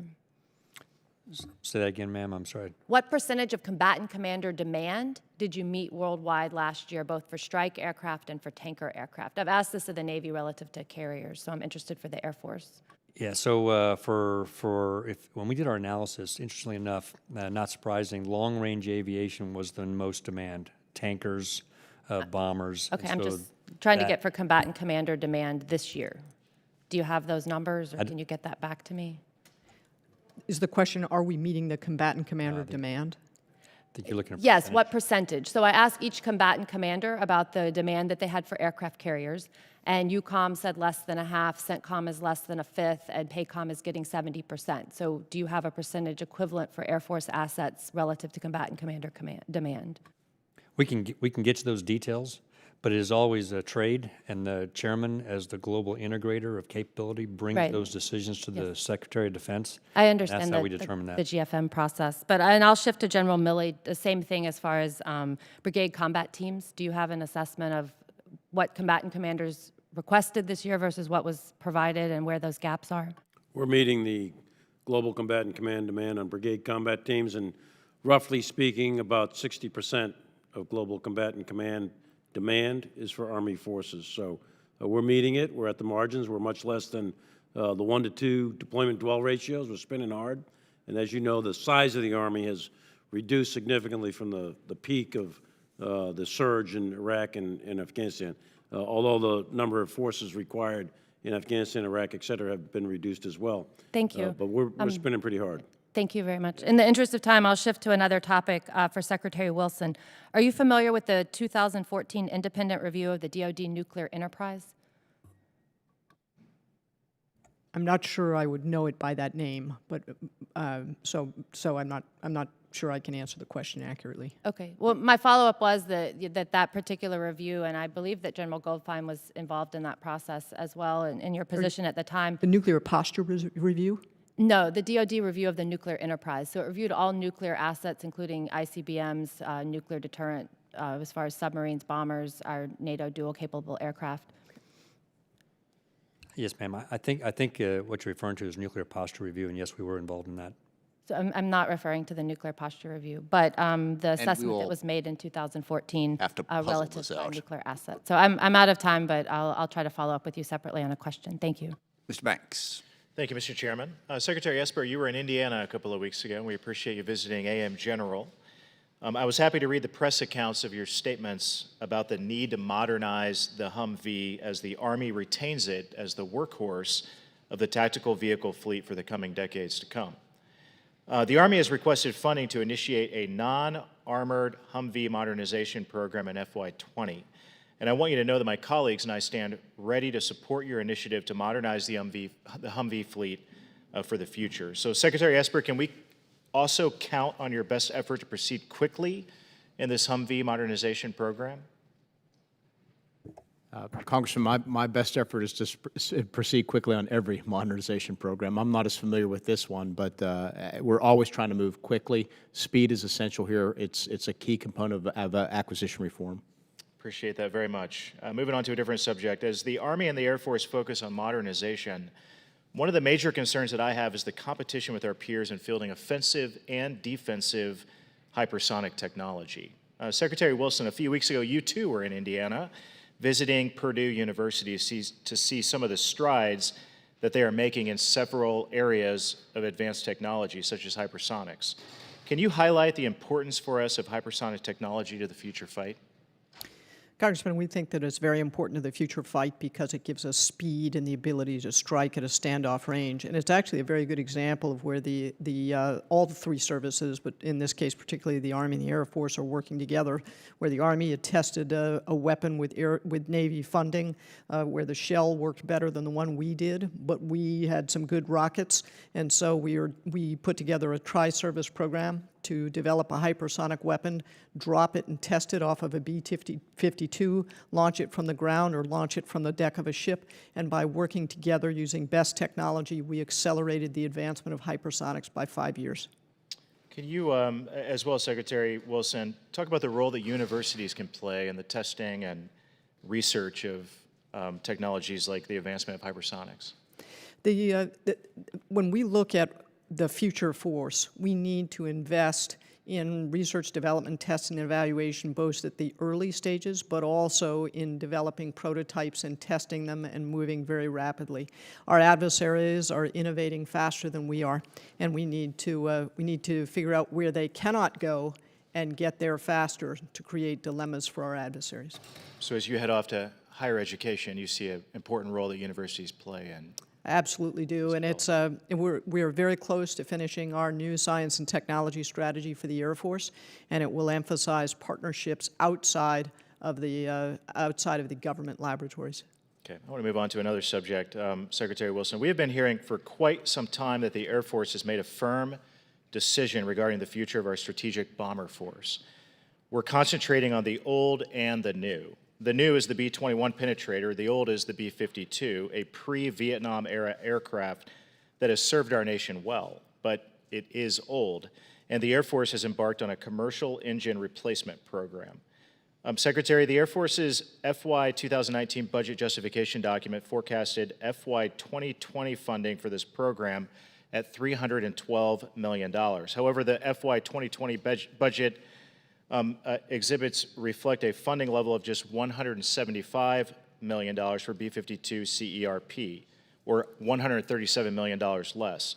What is your expected timeline to complete this program to ensure our B-52s will be able to continue operating at a critical piece of our strategic plan? Congressman, I'll have to get back to you on the specific laydown of the funding and give you a detailed answer if I could. I appreciate that. Are any fundamental changes to the acquisition strategy for this important upgrade to the B-52 fleet? Or are there any? No, we are modernizing the bombers. We're, of course, buying the B-21, the long-range standoff weapon, and modernizing the intercontinental ballistic missiles. The other part that's not often mentioned in the importance of the nuclear deterrent is nuclear command, control, and communication, and about 3/4 of that is in the Air Force as well. Okay, we'll look forward to seeing some more of those answers for the record. Appreciate your testimony very much, and I yield back.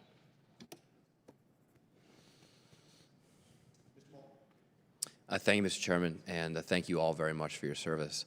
Secretary Wilson will miss you, and so I figured I would start with you. I have significant concerns about our current and future competitiveness with Russia and China, as you know, particularly in space, cyber, and artificial intelligence.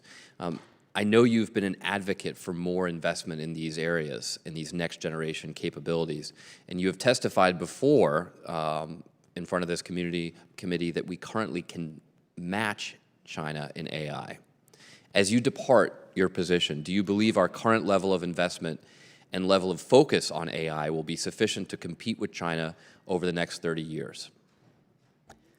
Congressman, 30 years is a long time. I think it is an absolute priority. And when we come out with our science and technology strategy, one of the things that it will emphasize is speed and complexity, and particularly speed to decision-making, which means that algorithms and gathering vast amounts of information and understanding that information quickly will be one of the keys to success in future warfare. So China's made a commitment of $150 billion between now and 2030, which is only 11 years away. I think the number in this year's budget was $927 million for the Department of Defense on AI. Do you feel comfortable? I don't think any of us can feel comfortable with respect to artificial intelligence. Thanks. Secretary Wilson, in your testimony, you stated that our potential adversaries are rapidly fielding capabilities that approach our own, and in order to prevail in conflict, we'll need systems that can penetrate contested environments or have long-range effects. What does a sixth generation fighter need to be able to do that the current fighters can't? Congressman, I may defer to the chief here on some things, but this isn't something that that I feel really comfortable talking about in an open session. But the sixth generation is probably still pretty far off. We're focused on buying the fifth generation. But Chief?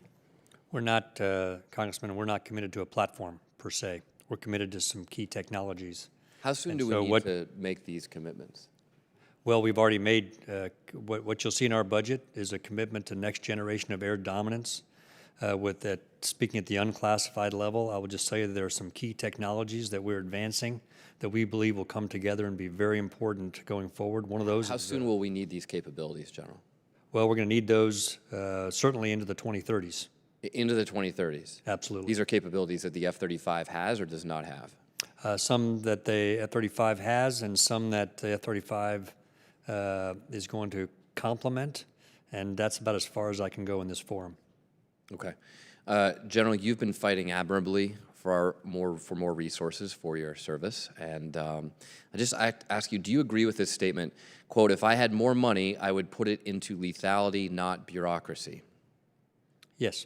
Okay, so that was your service secretary testifying against the creation of a Space Force. Secretary Wilson continued, quote, the Pentagon is complicated enough. We're trying to simplify. This will make it more complex, add more boxes to the organizational chart, and cost more money. So what has changed about the Pentagon in the last year and a half since that testimony to change your opinion on the bureaucracy vis-a-vis a Space Force? I will tell you, for me, sir, what changed was the decision that both the Department, the Air Force, and the White House made to build a force inside the Department of the United States Air Force. Because for me as a warfighter, it became recognizable in the business of space warfighting and business of joint warfighting, because there really is no such thing as war in space. So in other words, you're supportive of a Space Force created within the Air Force? Yes, I am. But not supportive of a Space Force created outside of it?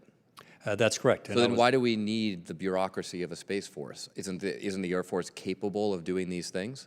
Air Force is fully capable. Okay, great. So Secretary Wilson, Admiral Stavridis has written, Trump is right to warn that we might be attacked from space someday. and of the need to be ready for it. But we are being attacked from cyberspace right now, and that demands an immediate response. He's arguing for the need for a cyber force ahead of a space force. Do you agree or disagree with Admiral Stavridis?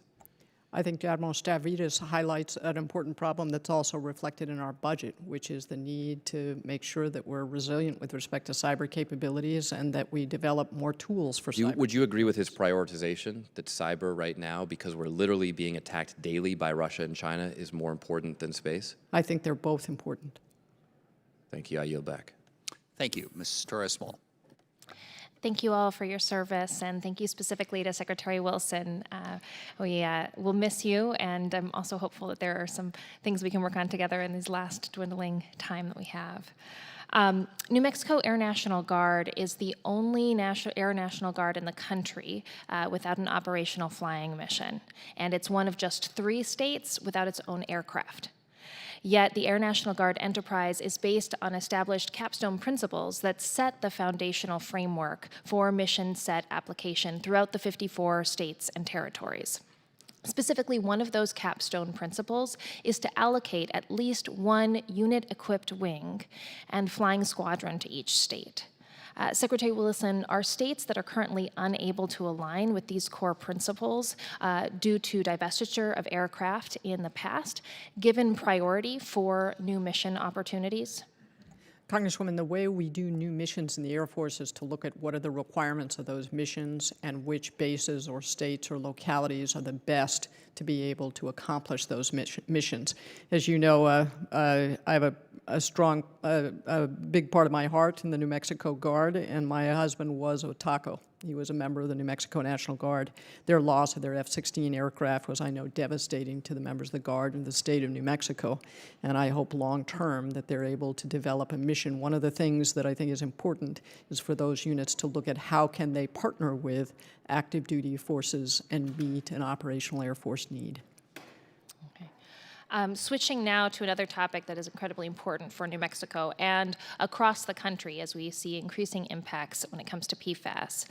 Last week, I expressed my deep concerns to Acting Secretary Shanahan on the lack of leadership by the Department of the Defense to proactively address the PFAS contaminants at military establishments. Secretary Wilson, I want to convey that the Air Force has showed that same lack of urgency when it comes to PFAS contaminants, particularly in New Mexico. Secretary Wilson, please explain what efforts the Air Force has taken to work with the communities affected around Cannon Air Force Base and now Holloman Air Force Base. When the EPA identified PFAS and PFOA as emerging contaminants, the services, all of the services went out and surveyed our sites. We looked at, I think it was 297 different sites where we might have been using this firefighting foam. We have replaced 100% of our firefighting foam. We've surveyed the drinking water on each of our bases. We've done 110 detailed site inspections. We're providing alternative water at 21 locations.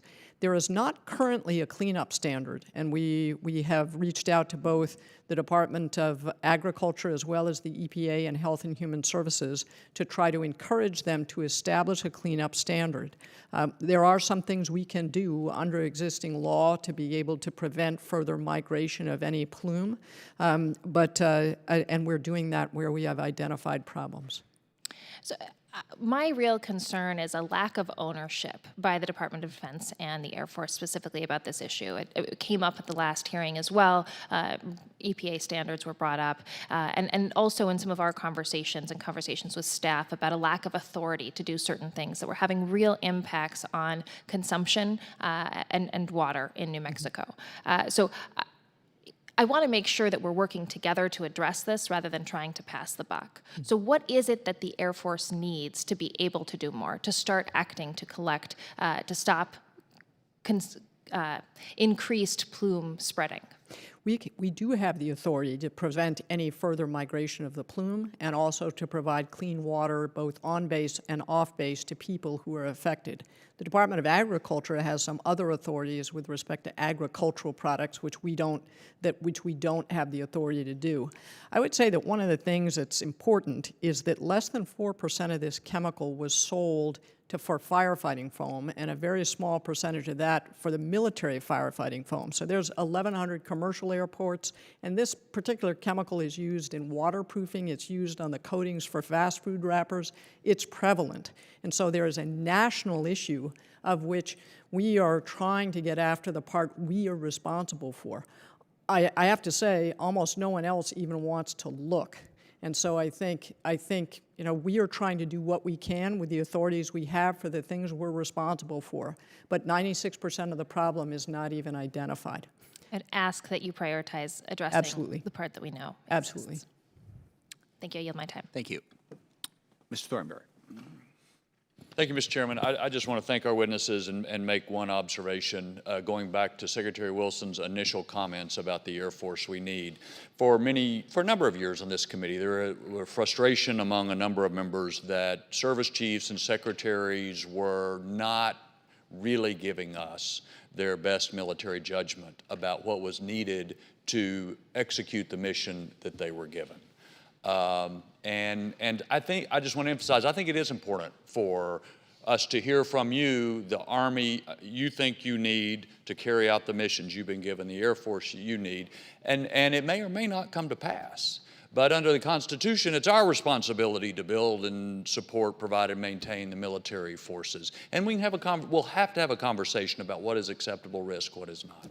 But as I've been listening to all of the different items under discussion here, it just reinforced to me the need that we hear from the people in y'all's position about what you believe it takes to do what you have been asked to do. And then the process will proceed from there. I think y'all have done that today, and I appreciate it. Thank you, and I completely agree with Ranking Member Thornberry on that. I think it is very helpful for us to hear from you on that. I think the next step is, okay, if we're not able to do what it is we're asking you to do, I always submit that there's three options, the last one of which I'll close with. The second one is, okay, we need to buy more stuff. Two is, we need to change what the mission is. It may be that we're asking you to do things that don't need to be done, and stretching you too thin from other things that do need to be done. And that's the piece that I don't think this committee traditionally does as much of it should, is drilling down what's the mission? Why are we doing this? Why do we say we need that? And that's a part of it I want to examine. And the other piece is something I really want to thank Mr. Thornberry for his work on this, and that is the issue of how we spend the money at the Pentagon. And what I've always wanted to hear more from our witnesses is not just, okay, here's where we're short, but here's where we're spending money that frankly we don't need to be spending. Or here's an area where we looked at the books and, oh my gosh, we spent $3 billion on this and we shouldn't have, and we want to fix that, because it'd be a lot easier for us up here to advocate for more money for you if we knew it was being well spent. And sadly, the audit is not just an esoteric thing. It's not just, oh gosh, we'd really like to sort of see it. It's not like a teacher writing on your paper, show your work. It really matters, because if we don't know where the money's going, we can't figure out whether we need to spend it. And without question, because of the mess where we don't adequately account for where all the money is spent in the Pentagon, a ton of money has been wasted. And a lot of the problems I submit on the F-35, on all these programs that we've had, on future combat systems, on the expeditionary fighting vehicle, all these programs that were just, on the aircraft carriers, that were nightmares from the start in terms of how much they wound up costing, could have been reduced if we knew what we were spending the money on, if we had an adequate accounting system within the Pentagon. So we're going to continue to emphasize making progress on that, because it's all connected. You save money there, then you got more money to meet the demands that you have outlined to us. And I agree with the ranking member. You outlined them very well. So with that, I thank you very much for your testimony, and we are adjourned.